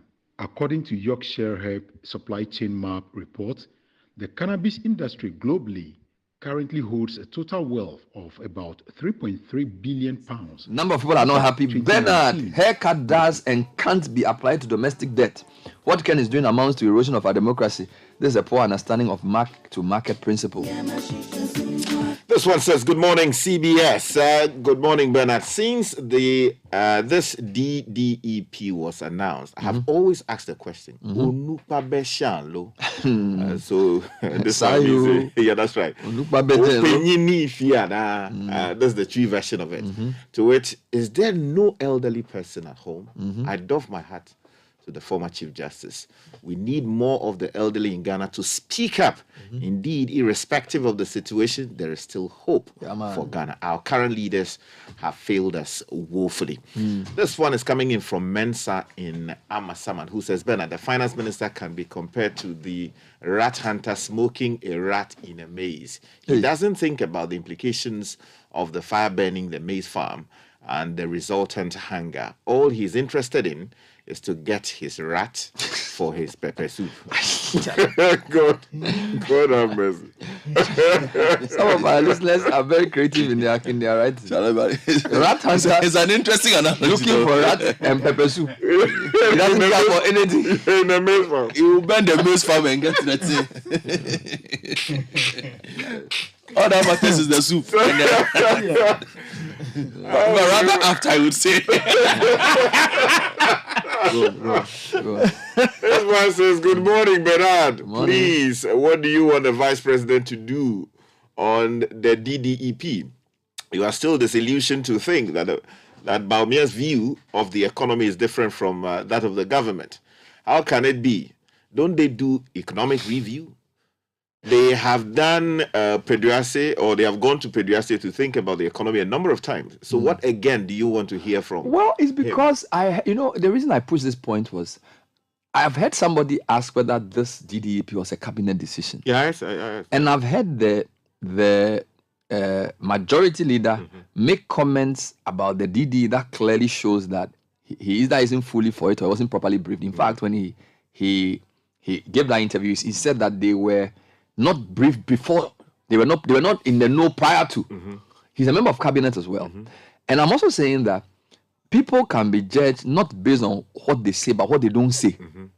And I'm saying that if you've heard him, he's had speeches this week. He spoke about it. He was at the tenancy thing that Asenso did, Minister Asenso did. He spoke there. Okay. I don't know whether he even spoke at the recent event that, what's the name of this event? The event on Friday on the SIGA. Wasn't he there? So I'm saying that by my observation, I haven't heard anything from him, nor from his main spokesperson on the DDE. And I stand to be corrected. Do you know why? How will I know? How will I know? So guys, I'm saying, you see, one of the things we are taught in our work is that don't only focus on what people say, focus on what they don't say as well. Because usually they say the things you know. So sometimes you can analyze the speech and say, okay, so what is missing from this speech? On the basis of previous speeches, on the basis of policy. So it's a legitimate position to put out that if you haven't heard the vice president make any comment about the DDE, either he's been advised not to say anything about it, or he doesn't agree with it. That is that. But this person is also saying what he should defend it. No. He's saying what makes you think the vice president position is different. So if the position is the same, this is the most controversial decision this government has taken, apart from going to the IMF. Right? In fact, the IMF decision itself, he criticized the previous government for going. And indeed, when the IMF decision was taken, he wasn't that vocal. Now you have a controversial DDE in a period where you have high levels of inflation and plummeting exchange rates. Okay? Now, is the DDE the answer? Recently, he was quoted as saying, we need national consensus on our economic issues. And I said that suggests to me that this guy is basically saying, my view is not necessarily the view of those pushing this agenda. Because the position of the Minister of Finance and the President does not suggest that they want national consensus. But the Vice President, and I'm not trying to, guys, please forgive me. I'm not. Why are you listening to Chinese? I'm not trying to bring a schism between the two. I'm just using observations of public comments. There have been repeated calls for a Senchi-type forum to discuss what is easily our biggest economic challenge since 1983. That has not been heeded to. Okay. Then the Vice President goes to speak at an event and says we need to embrace consensus building. So the question I was asking was he speaking to me or he was speaking to the President or to the Minister of Finance or to all of us? Because we shouldn't just interpret a speech as we made a call. Who are you making the call to? Because there have been platforms where I've moderated platforms that have discussed debt exchange. CDD has organized one. The Forum on Economic Governance has organized another. I didn't see a government person there. So if you say we should bring national consensus in what are you really saying? Do you understand? Then the point is you are the most eloquent interpreter of Ghana's economy in the 6 years, even in government. So you cannot not have noticed the controversy around the debt exchange. So either you don't think you have anything useful to add to what the finance minister is doing, or you agree. You agree completely with him. You don't agree. Or you don't agree, but you feel gagged. Yeah. By reason of the Now, another argument. I believe Alan, the more profitable. Alan was a cabinet minister. He's a minister of trade before. He resigned 2-3 weeks ago. And he's speaking. On his campaign trail now, he's making comments about debt exchange with a lot of clarity. It's like, oh, we should include this, we should do that. I said, really? You say that, well, if you're in government, there are certain, and I agree with that principle. Yes. I can't be part of a collective decision and come and stand outside and say no. Okay, but we're also in a political context where, look, let's be very honest. We have an election in 2 years. You know me so? Yeah. And if you look at the terms proposed and everything that's going to happen, whoever becomes president after Nana Akufo-Addo is going to suffer a lot. Yep. Whether it's from MPP or NDC or CPP or an independent candidate. Because the number of payments that are due in 2025, the IMF program, if we go for it, let's assume we even go in June, the money is released every 6 months. So you probably receive only 1 billion before 2024 election. If you look at the timetable, maximum 1.5 billion. And the IMF money is released on the basis of 6-month reviews. So if you become president in 2025, January 1 or January 7, you have a huge debt to deal with. You have a debt exchange where people's monies are due in like next year. You have a lot of your old payments due. And then you have an IMF program that puts constrictions on you, that's not giving you that much money. So if you cannot make your views known about what is going on now, I know that the political calculations are not as simple and straightforward as I say it. But we also need principles. Okay, maybe Ghanaians will not reward you for standing up for what is right, like some are attacking Sophia Akufo. But I feel that you sometimes have to stand up for what you believe, because why is John Mahama talking? Because he knows that he believes that he will win, or he believes he has a chance, and therefore he's trying to say that if you don't stop the thing, it will do whatever he's doing. Alan too is talking because he knows that whatever happens, you do understand. So, and I'm saying that it reveals possibly. Let me put it this way, Bernard. Let me put it this way. You see, traditionally, we've had the vice president preside over the running of the economy. But the question we should ask is whether Dr. Bawumia in the present government is really the man to listen to on the economy. And from wait, I'll go there. And from everything, wait. Stop that. Allow him to land. From everything that one has picked up from the corridors of power, with the greatest respect, it does seem that Dr. Bawumia is not listened to majority of the times. He's not listened to. I'm going to prove this. Wait.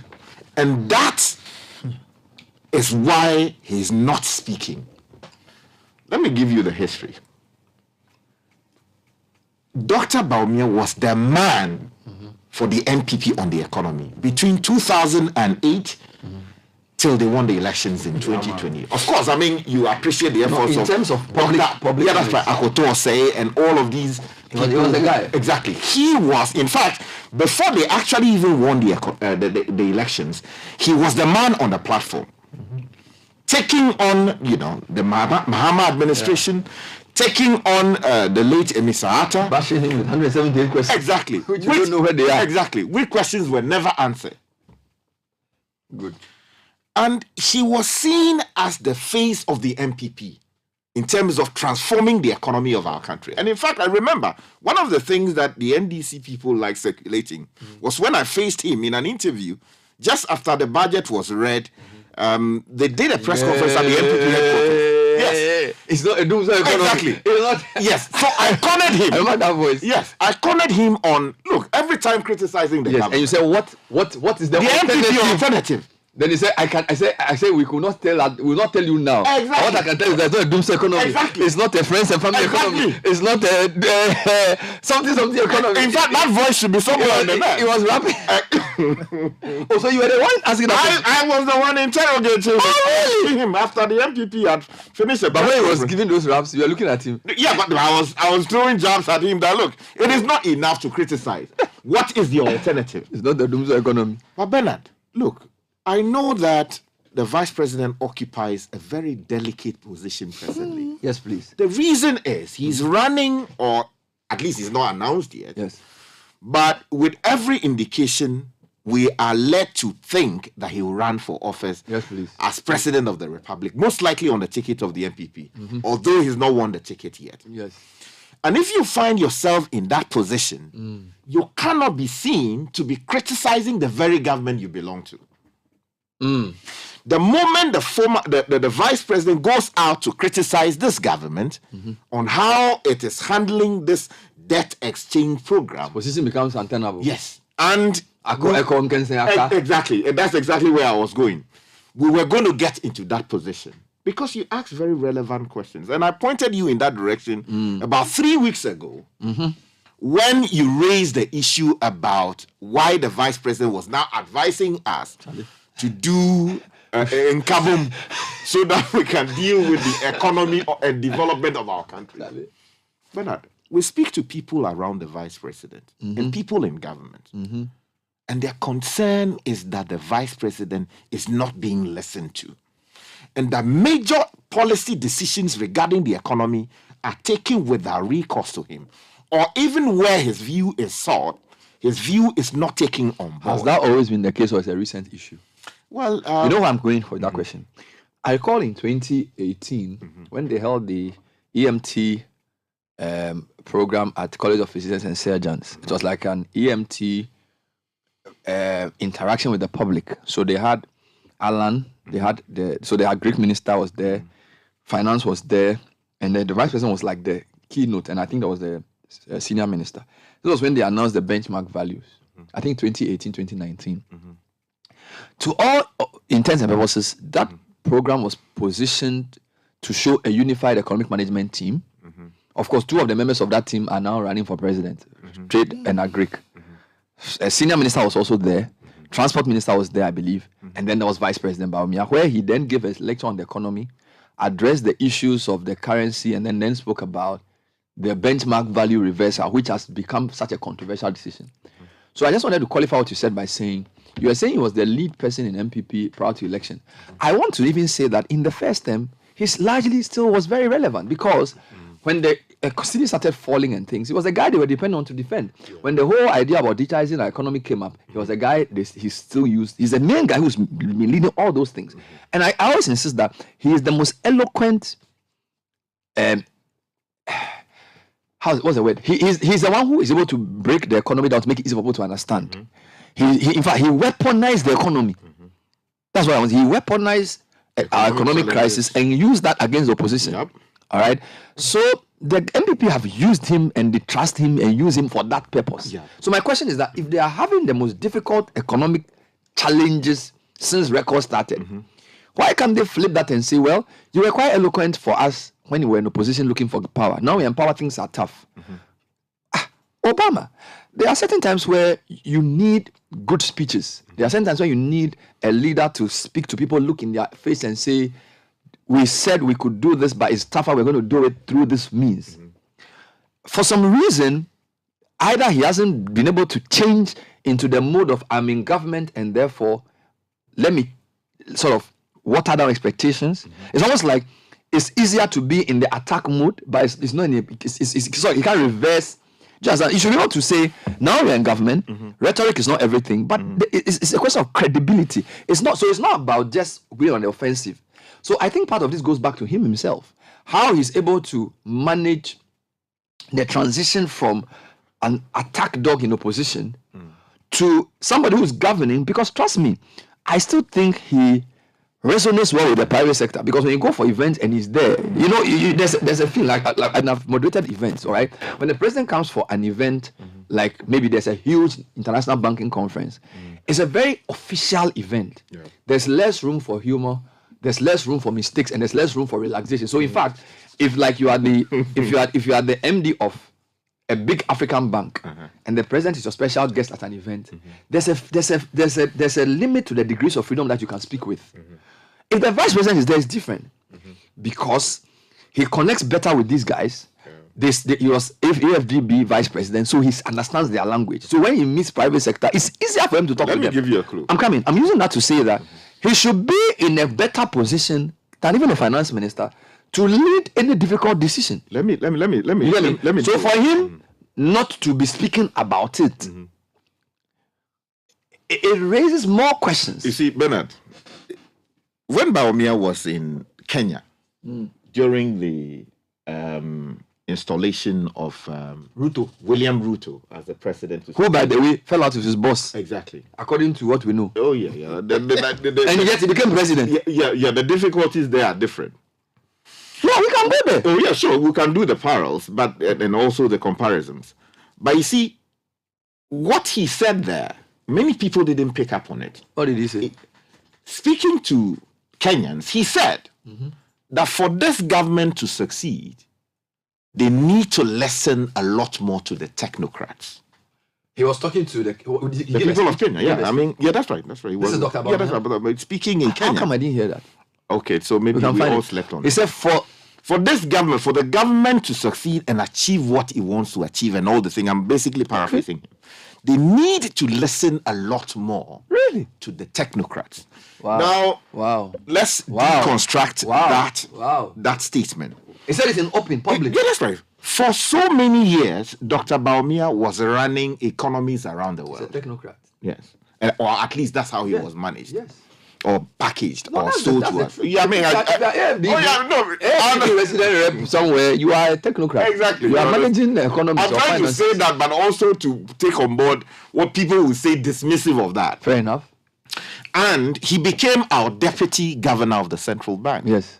And taking from there to become vice president when he was not even holding the ticket, what do you call it? The party card of the MPP. Yeah. People opposed that. Yeah. Now they are raising it again, though. Now, so from every indication, he was a technical person, technocrat properly so-called. Yes. Now, you reference the fact that he had been the attack dog, but when he found himself in government, it would seem that he is not flipping in order to show that, look, this is the time to solve problems. And I was trying to indicate to you that from what we pick up from people close to him, and then people in government generally, it does seem that where his view is sought, it is as though it is not taken on board. Or there are times where decisions are made without direct recourse to him. Why am I saying that? Let's take to this matter of the debt exchange program. The vice president is the head of the economic management team. Is that correct? On paper. On paper, yes. So that if the economic management team had meetings on the debt exchange program, he would have presided. Presumably. And if there were decisions taken to go for this program, he would have been there and would have observed what exactly would have been discussed. And the decision would have been properly so-called taken.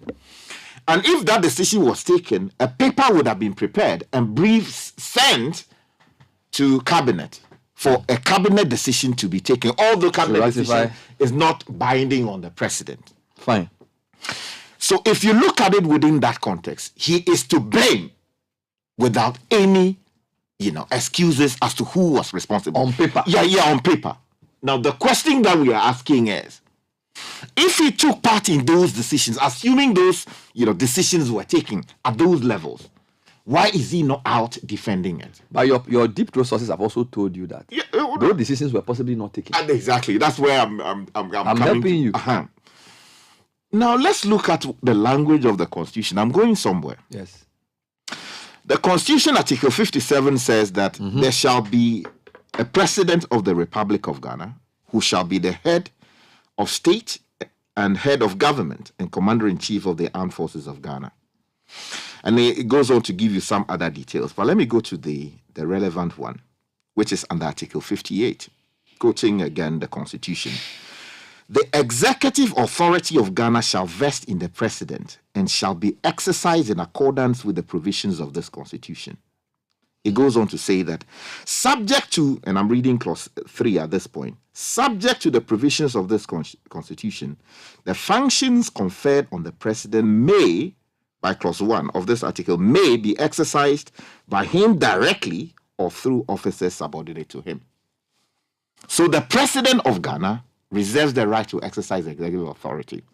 But where he decides to, vest that power in somebody, The law allows him to do that. That's how he appoints ministers of state, chief executive, because all of these people are exercising, by some extension, the executive authority of the president. What is the role of the vice president? If you go to Article 60 of the Constitution, it says that there shall be a vice president, that is clause 1, of Ghana, who shall perform such functions as may be assigned to him by this Constitution or by the president. Sorry, by the way, does the EMT come up in the Constitution? No, it doesn't. So then the EMT is more a de facto, not a de jure. Exactly. No so problem. let's combine those provisions. If Dr. Baumia was your lead person in opposition, and basically to a large extent helped you to win the election. De facto. On the basis of his performance on the economy. Yeah.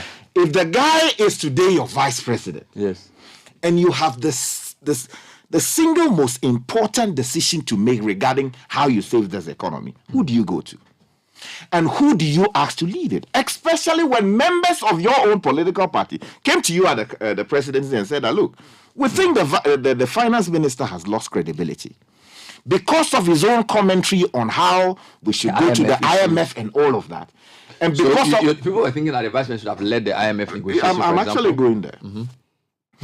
If I were the president, and given everything that people had said about the performance of the finance minister, and taking on board what Godfrey said, that in his view, the finance minister has failed in terms of his management of the economy, when you mirror that against his performance as a private person when he was doing private business as a banker, private investment banker, if you look at it within that context, a president who really wants to use his vice president ought to have, reading the provisions that I read to you, said that, okay, Mr. Finance Minister, look, he's entitled to move him to another ministry or fire him altogether. He didn't do any of those.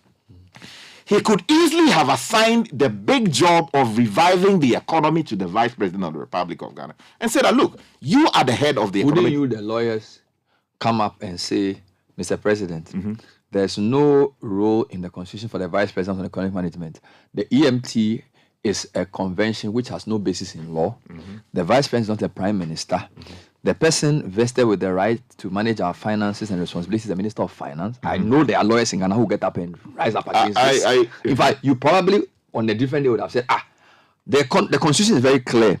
The Minister of Finance is the one in charge of our finance. Let me respond to that. So that this convention of EMT, which we have done for many years, is not even constitutional. Let me respond to that. I just read to you the relevant provisions for a good reason, to deal with matters like that. Okay. The president of Ghana can decide not to appoint any minister and run the show himself if he so chooses. Based on our constitution? Yes. The only difficulty will be that the constitution says that there should be cabinet. So the necessary cabinet. Exactly. But the president can run the economy himself. So that means the president can be president and minister of finance. Yes, because the role that the current minister performs, all ministers, they are exercising executive authority. The president's duty. The president is the one who's giving them the power. Yes. So they exercise the president exercises his executive authority through them. And I just read to you the provision that says that the vice president may perform functions assigned to him by the Constitution, and then any other function. So the president can choose to say you are both the vice president plus minister of finance. Yes, to manage the economy. And anybody who disagrees with me can send a message to that effect.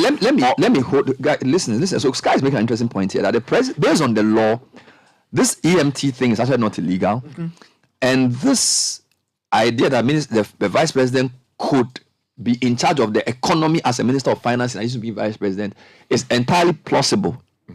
Okay, so I think the question that what you said proposes that if the vice president was seen as such an economic darling and economic whiz kid, of course he can't be vice president and governor because governor is such a different role. That one is an entirely different role. Did the president at any point consider him for finance minister? That's the question we should ask, whether there was that consideration. I don't know.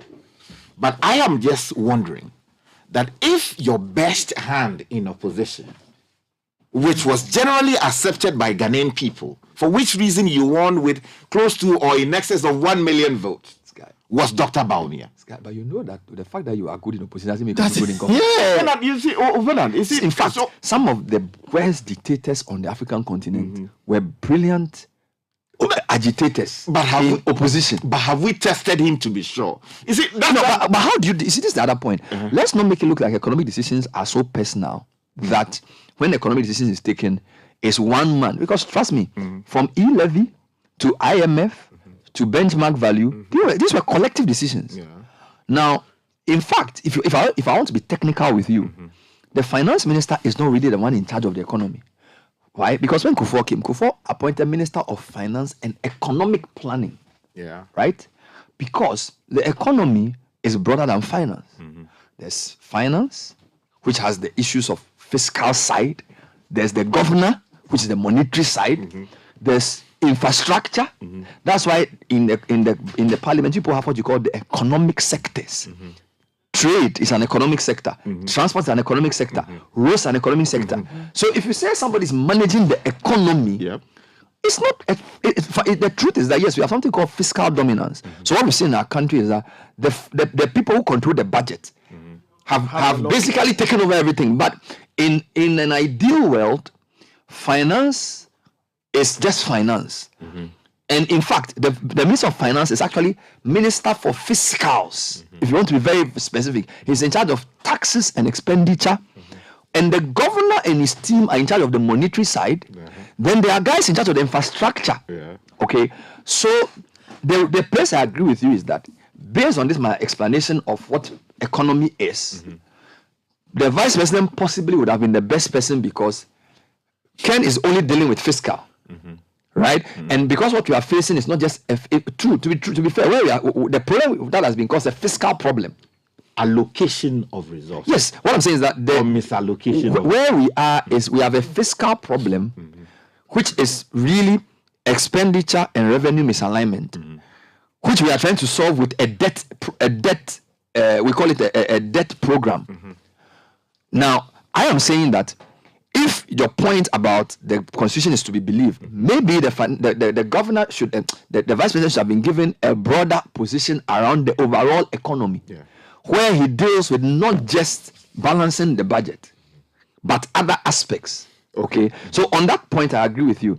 But then the issue of he being finance minister restricts him. Because if you make him just finance minister, finance is not the only function at play in the economy. No, I understand that. You get me? I understand what your point perfectly.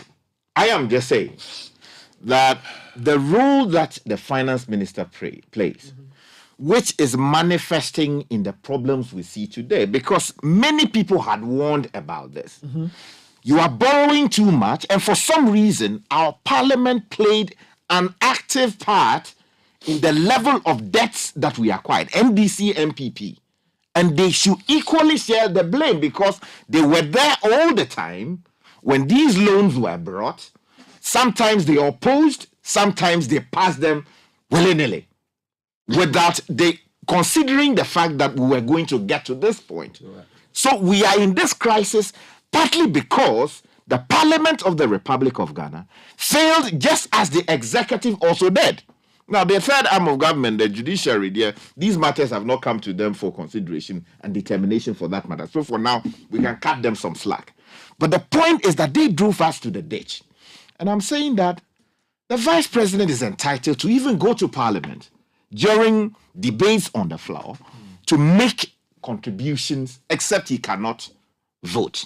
And I'm saying that if this man helped you to win the elections in opposition, and he's a technocrat properly so-called, understands the economy of not only Ghana, but the economy of Africa generally, and he is your vice president, and people within your party are clamoring for the removal of the finance minister, which I believe has some legitimacy because the man, when he was coming to announce him, he read from a small book, right? And told us the credits to Ken Ofori-Atta's name. And he's a very respectable man. I at some point, I was working for a newspaper that he ran. So I understand. That he owned. That's he won't forgive me. So I understand his credibility, what he could do as a private businessman. But he has not been able to successfully replicate his form as a successful investment banker in terms of managing the economy. And so we are in the ditch. And let's call a spade a spade. This economy has been badly run. That's why we are where we are.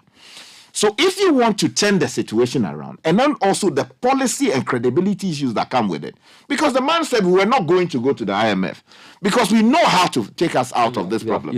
We have and all of that. And in all of these, they did not listen to what critics were saying. So you say if you were the president, you would have replaced If I was the president, I would have, if you are not interested in firing, because I believe that, look, Ken did an amazing job in supporting Nana Addo Dankwa Akufo-Addo.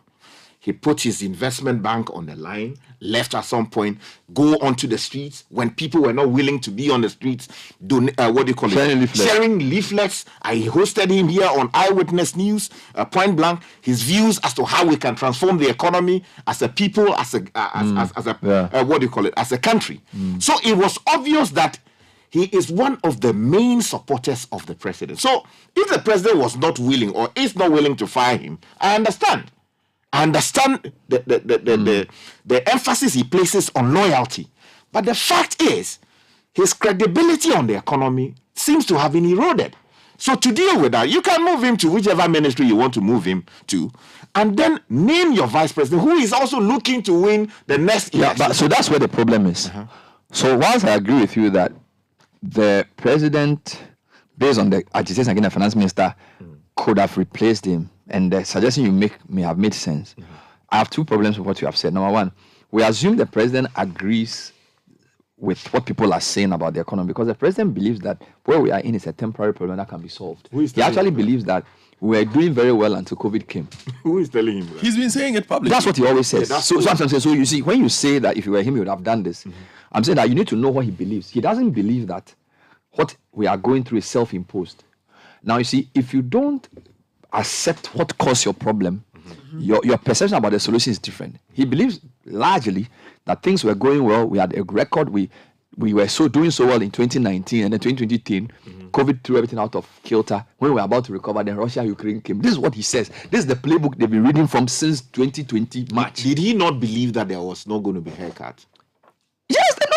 But they came to explain the haircut. Did he that's point number one. That the haircut thing, that's the point. The credibility has been eroded even for him.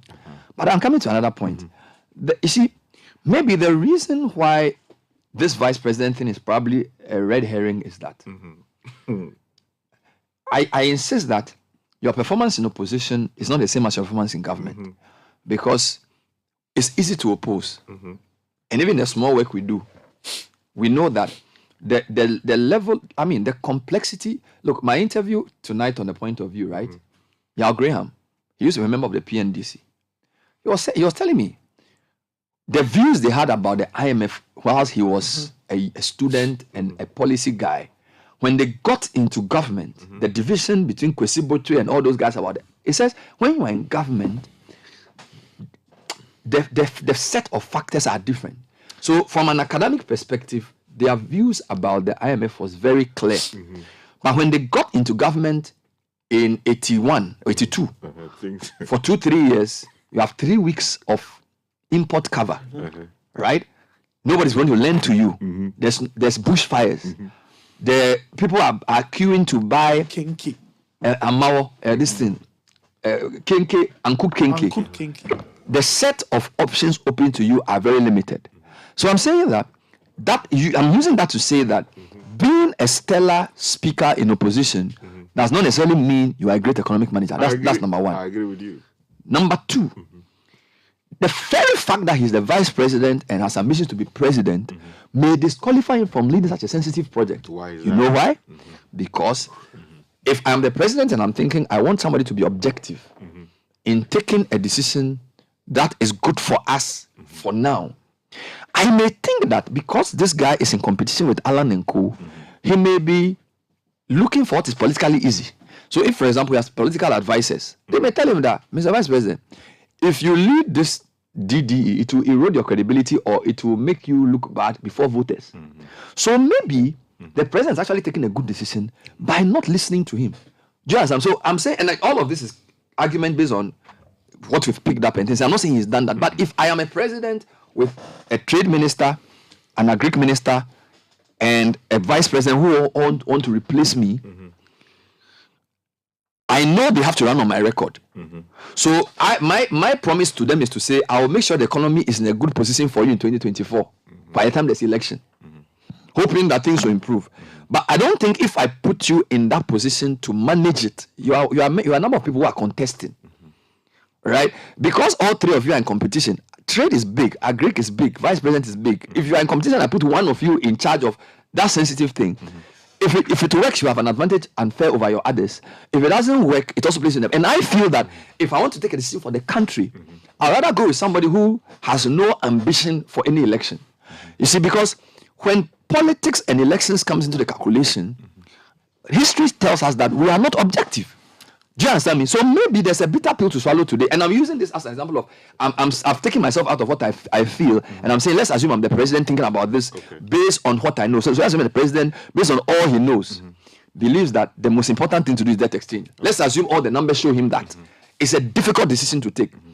It will be very wrong to put somebody who has an election in December next year as a flag bearer hopeful in charge of this, because either he will prioritize his political expediency over the nation, or he will use it as a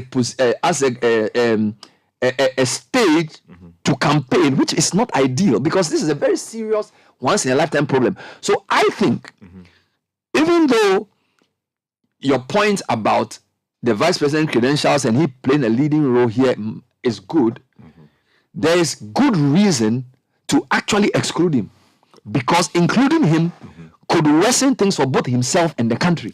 So you need a man who has no political... Ken has not told us want to be president. Ken is basically loyal to the president and basically wants to help the president. Please, you don't agree with my logic.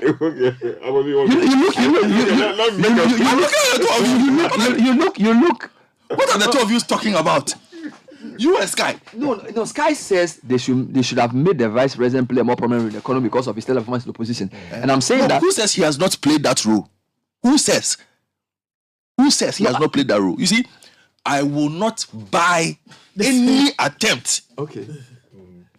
To let it look like the vice president has no say in this hoo-ha we find ourselves in. He has a say. Or any active role. Deeply involved. What are you talking about? What are you talking about? Then what does Dr. Bwaku do there? The man who speaks for him, Dr. Muntari, what's his name? Mahama something. Calm down. Yeah. Mahama, it's called Mahama. Dr. Mahama. When you see him on TV, when he comes here, the documentation that he has, does he look like somebody who doesn't know what is going on? Does he sound like it? And he is speaking to us based on briefs from the vice president. Now, I've heard the analysis you've done. Have you heard him on the desk exchange? Calm down. Which is why we separate. I separate debt exchange. Gentlemen, I listened to you for 30 minutes. Go. Listen to me for 5 minutes. Go on. When the city was doing the shenanigans, October, he didn't talk. Yeah. You sat here. Yeah. Where is the vice president? Yeah. You said everything. November something, the team improved. Who emerged? Quick. Who emerged to come and suddenly outline to us why he told us to be patient and that things were going to work and ABC. When he came back to 9. Yes, the vice president to claim credit. Quick. You are in a hurry to claim credit, but you are not part. You are lying. To his part. Bernard, he's deeply involved. Bernard, listen. You see, I do not have any... Even gold for Sky. Yes, I even gold for oil. Gold for oil. Don't give me 5 minutes. Honestly, calm down. That's okay. I say give me 5 minutes. Let Godfrey. No, the process is over. Godfrey, gold for oil. Give me 5 minutes. No. Let him. Give me 5 minutes. The last one I had is what you brought. The gold for oil. You see, but even besides that, deal with that. Will you calm down? When he finishes, please allow me to go for it. No, certainly. Go for oil. I take your points about the build-up, his active role in the build-up to the elections. How do you expect us to take any politician who becomes president then seriously if a person moves around with an individual who is earmarked as his number 2? Who has very significant thoughts on how the economy should go, who basically is given free rein at that point, there was not a single political platform up to in the build up to the election where Ken Ofori-Atta was primary speaker. Not a single one. It's true. There was not a single platform where the sitting president introduced Ken Ofori-Atta as the man who would run and design the economy. In fact, a significant part of the MPP's victory was aligned to the fact that Bawumia was portrayed as the economic Maradona. Not an economic man, as not I don't want to use those words, but somebody who had deep knowledge that the country lacked. And which you cannot dispute in terms of what he's done. I have not disputed it. So I am saying that we cannot exclude him from the blame. Post that. Yes. Coming into play, the first term and everything. Yes. I am not aware. Neither are you aware. Neither are you also aware has the key of any significant political fallout within the corridors of power. Now, if there were, it would be so significant that we would hear. So the levels at which the four of us operate at is intact. We will not. This information will not. So it says let's not manufacture any dissent with when there's none. So as I sit here, I recall those moments. Yes, please. Ghanaians recall those moments. Yes. I will struggle for you to suddenly come and tell me that, oh, such and such a person, suddenly his opinion does not matter. So, because the president is beholden to Ken Ofori-Atta, who he likes, who he's very close with. Yes. It's not fair. But not fair to the president. Out of the blue, the one person whose economic model, and you see, that's the thing. Bawumia's economic model is what the MPP campaigned on. We have the resources. We have the men. It is not like the president never said anywhere that, oh, this is Ken Ofori-Atta's something. You understand? Yeah, he positioned Bawumia's positioning. Yes, as the. Hold on. Yeah, you see, so the stature and the elevation of Bawumia in the president's, campaign, one, and two, even in his promise to us, and then in his posturing around their competence, was hinged on making a technocrat who was not necessarily politically. It would be difficult. savvy. It would be difficult to suddenly come and tell me that, oh, nobody listens to him. But I need to answer the questions carries about that exchange, because you see, so far, I'm coming there. E-Levy, two things. E-Levy, he was not listened to because he was on Peace FM, Kwame Sefakai, where he was asked specifically whether we should tax electronic money. This is August 2021. And he said he does not believe that electronic money should be taxed. Less than 6 months after that, E-Levy was pushed through vigorously. So I'm coming. How did he get benchmark value pushed then? But benchmark value was his view. So if his view as benchmark is upheld and runs through and was very unpopular among the benchmark was unpopular. I'm coming. Benchmark reversal was unpopular among AGI, but was popular with the leaders. But the point I am making is, was benchmark considered significant economic policy? You can tell us. It was very significant economic policy. And he led it. Who led it? He, the vice. So if he's allowed to lead something as, and this is as recent as last a year and a half, to lead something as significant as benchmark value, what makes you think that his opinion does not matter? Fair enough. So we cannot use the fact that E-Levy, his view was different.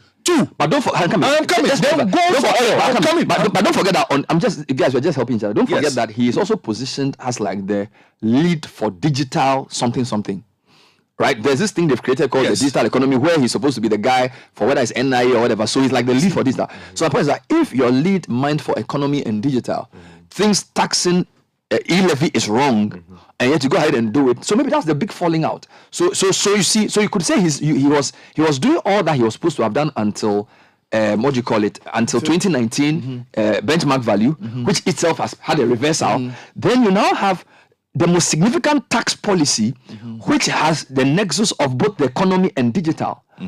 He's the guy trying to create a whole fintech whatever. Yes, ecosystem. And his position was not listened to. So you can say that there's been some. We can't call it a big falling out, but the beginning of the unraveling, where he was not listened to on the E-Levy, and then from there onwards, most of the things, I don't know his view on IMF. So how is it getting good for oil policy done then? That's a good question. I don't know how to. You see, because in the past 2 years, we have gone through 4 significant economic policies, we've gone through benchmark value back and forth. E-levy. We've done e-levy. IMF. We've done IMF. Then we are doing gold for oil and policy. Debt exchange. Sorry, of the 5, he's been involved at high levels in 3 of them. Yes. IMF. Gold for oil and benchmark value. So apart from e-levy and debt, so you are saying that we shouldn't do this. I am saying we cannot do a cop out considering the fact that I'm saying if you look at where the country is, and again, what this gold for oil policy, which when he launched it, I'm using his own words, was described as one of the most revolutionary policies in the history of this country since independence. Very true. I am quoting him, since independence. Very true. This was going to be one of the most revolutionary. Yeah. And you are telling me that this person who is giving free rein to manage how this country balances its oil pricing, save foreign reserves and whatnot. It's not deeply involved. And that we should exclude him. Sky, come again. Okay, Papa. Sky, come again. Sky, this one, you have to come again. Hold on. No, but we have to take a commercial break to allow you to think and come again. Hold on. Because he has provided us 5 hold on. Let me just deal with that. You don't want to take a break? No. You see, with the greatest respect to Godfred, you see, it is possible that your view on one thing is accepted and your view on another is rejected. Let me give. So how does that relate? Hold on. But how does that then? How does that then? No. Let's know. How does that then lead to the conclusion we concluded that he was not part? Sky, if I'm part of city management and there are 5 decisions and I've given and 3 of them I'm the lead in the 3, and there are 2 I say I don't agree, then I'm kind of say, well, Samuel doesn't listen to me because when I said they shouldn't do this, they did it. Yes, hold on. If three out of 5 I'm involved, I think you're shifting the focus of the discussion. No. Hold on. The basis of my submission to you this morning was that Ken, according to everything that members of his own political party had said, and the evidence on the economy had lost credibility in terms of how to deal with the economy. President doesn't believe that. Yes, it is possible the president doesn't believe that. Doesn't believe that very clearly. Now, the vice president of the republic had consistently dealing with everything that he put his face to. Yes. He was the one out there talking about it. But we know that. And Godfred is saying he's been involved in Wait. Yes. Why is he not the man leading the IMF conversations? Or at least conversations with the people of Ghana? Let's go a bit of history. IMF conversations. I recall, I'm starting to be corrected. When NDC went to IMF, I think the guy who led it, at least the initial stages, was the finance minister. Then Kwesi Bochwe's team took over. Okay. IMF, you need a management team. So there's no, it's like, I'm coming, there's no, how do I put it? There's no hard and fast rule about who should lead the team. No, you see, you are not getting the basis of what I'm trying to say. Okay, then help me here. I'm saying, the gold for oil thing that he's talking about, who put it on his Facebook wall? Baumia. Yeah. The issue of benchmark value, who was the person leading Baumia. The issue regarding digitization and the collection of taxes on the same. Who led it? Before they scattered it and brought it. Exactly. Baumia. Yeah. Now, the question is you ask yourself, why is it that the single most important economic policy decision of this government, to save or not to save the economy, he is not the person leading? That's what I tried to tell. That's what I tried to answer. It's too. I'm coming, and I'm saying that the context of this is that it's 2 years to an election. So, and it's because it's the most important decision. You want it to be managed by somebody who will be fair-minded, and this is my view. Okay. So I'm not saying this is what the president has said. I am saying that if I have 3 people in my government who want to replace me, and will tilt towards more politics. What is more important to the president now? How the economy gets stabilized. How the economy doesn't crash. Yes, right? yes. To save it. Yes. And if you have a choice between someone who is perceived generally, wait, hold on. Yeah. Someone who is perceived generally to have so far shown that he is incapable of rescuing the economy. Yeah. And someone who hasn't lost that credibility as much compared to the two of them. Yeah. And that's what I'm saying. Wait. And one has consistently or has been marketed or has actually run economies in Africa consistently. This was who would you choose? You see, because the president doesn't work with public perception. So you see, this is the point we need to make. A leader sees more than everybody sees because the briefings he gets are more than us. And I'm not saying he knows everything. Now, I like the word you use. He's perceived, he's marketed. The fact that you market somebody to be something doesn't mean he's the thing. That's what I'm coming. And I'm saying that because he's the president, he knows what the people he has around him. Number 2, I agree with you that when a finance minister says that IMF have nothing good for us, getting him to do a U-turn to lead the IMF negotiation itself either reveals that we don't work with our own convictions or we just say things because we want to pass things through. But put that aside. I am saying that the strong reason I could possibly see for why, in spite of what your perception is, the president will not let him lead it is that I am saying that there's almost like a moral hazard there. No, I think... Do you understand what I'm saying? I'm saying that once you are going... Because as of now, if you are the chief advisor of the vice president, you are asking yourself, politically, you are making calculations. You are asking yourself, should he be even... So, for example, if you are the vice president speechwriter, and the vice president speechwriter is not dictated to by the president, okay, they basically read from the government economic policy rule book, and they have their own certain degrees of freedom. If you're the guy writing a speech, if you can avoid it, you take out certain aspects of debt exchange because it doesn't favor you. Now, if he was the one leading, you see, that's what I'm saying. Debt exchange is not a given. Hold on, you see, wait, Sky, wait. I think we are making the same point, but you see, I'm coming. You are mixing the boat slightly. Let me deal with it. Otherwise, I'll forget. The economic, I'm saying that our economic revival is not hinged on a debt exchange. Yes, so you see, that's exactly what I'm telling you. But because the president has decided to listen to the finance minister, who believes that the debt exchange is the most important thing to do. Wait, Bernard, you see, that is exactly my point. The point I am trying to make to you is that saving this economy is not about debt exchange. Exactly. And we have seen repeatedly reports produced to that effect. Now, the question you should ask yourself is, when we went to the IMF, at what point were we advised to go to the IMF as a nation? And what was the vice president's input on that? Did he take a view that we should go to the IMF? And at what time? And did we do it? Is there a record like that? Earlier than the... Because don't forget, we delayed the decision. Yeah, that's right. Yeah. And that's the point I'm making. Yeah. And then also, when you go to the IMF looking for funds to save your economy, they don't tell you that go and do debt exchange. The debt exchange program, we as a people have elected to do it. And they do a DSI. Yeah. And when they do the DSI, they tell you that you need to do ABCD. So after the DSI, in fact, before the announcement of the IMF, give me 2 seconds. Okay. You remember Sam Akest? Sam Akest met business leaders and there was a leaked tape of him explaining that our debt position was unsustainable. Now, it is believed strongly that it was when these technocrats met the president and convinced him on the basis of the DSI results that our debt position was unsustainable, that we had to go to IMF, that the president caused the information minister to release a press statement on 1st July saying that after the president had spoken to the IMF managing director, had directed the finance minister to go to IMF. He didn't say I was advised by the finance minister. So I am saying that on the basis of what we've just known, clearly the views of the finance minister on the IMF probably are different from the views of other members of the government. But the president has decided that he is the guy who should lead it. Yeah, but you see, going to the IMF is not the same as doing debt exchange program. That's a distinction I'm trying to make. Because you have to distinguish going to the IMF to get... So what the IMF people told us, your debt level... Must be sustainable. You could have started... Go and rationalize it. Yes.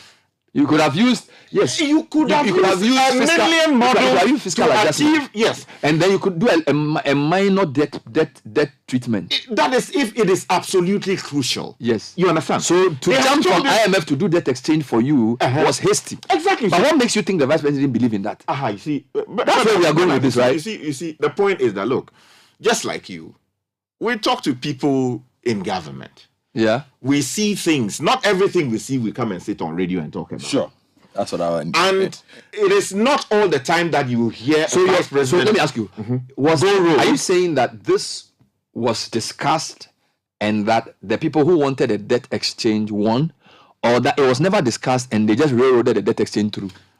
You see, it does seem to me, let me put it more cautiously, that the debt exchange program was not the vice president's approach, would not have been his approach to this matter. But you are not going to say whether it was discussed or not. Exactly. And even if it was going to be his view, it was not going to be in this present form and shape.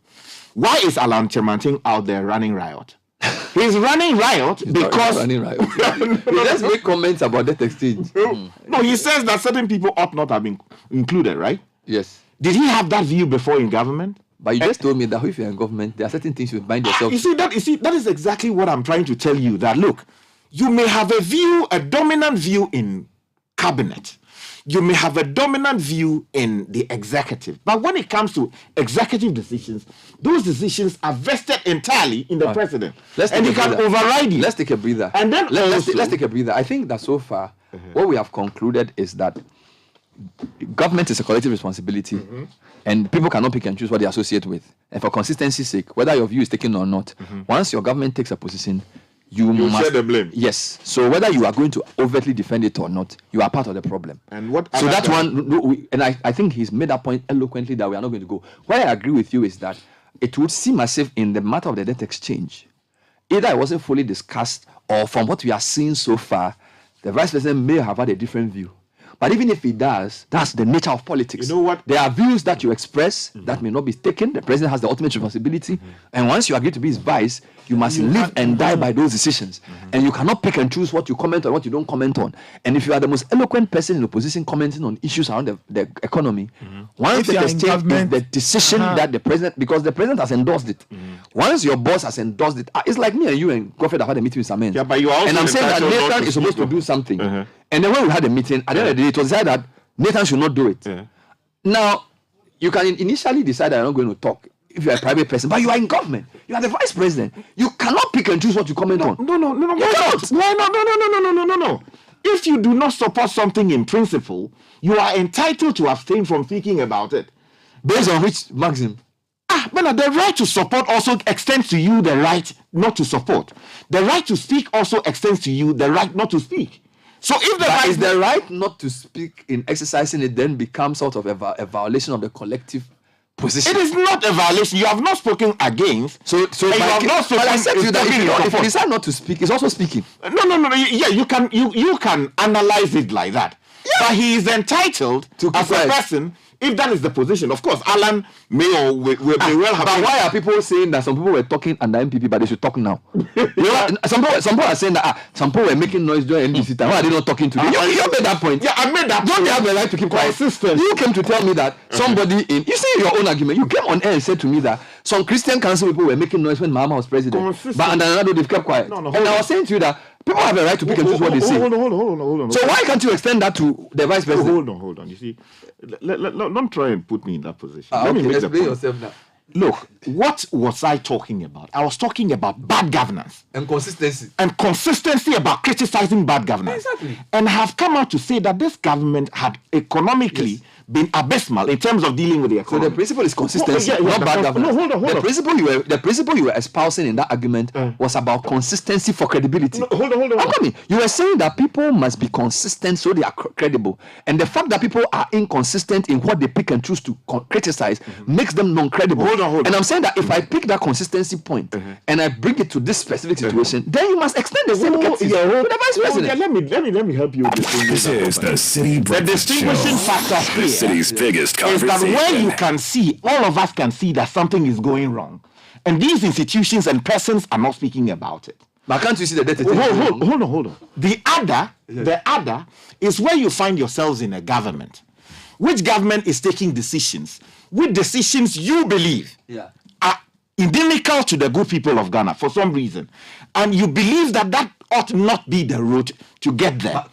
Many people believe that the debt exchange is inimical to our policy. Yes, that's exactly the point I'm making. Say anything about it. Hold on. Breakfast show. Rise above the noise.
So we are the pray for change.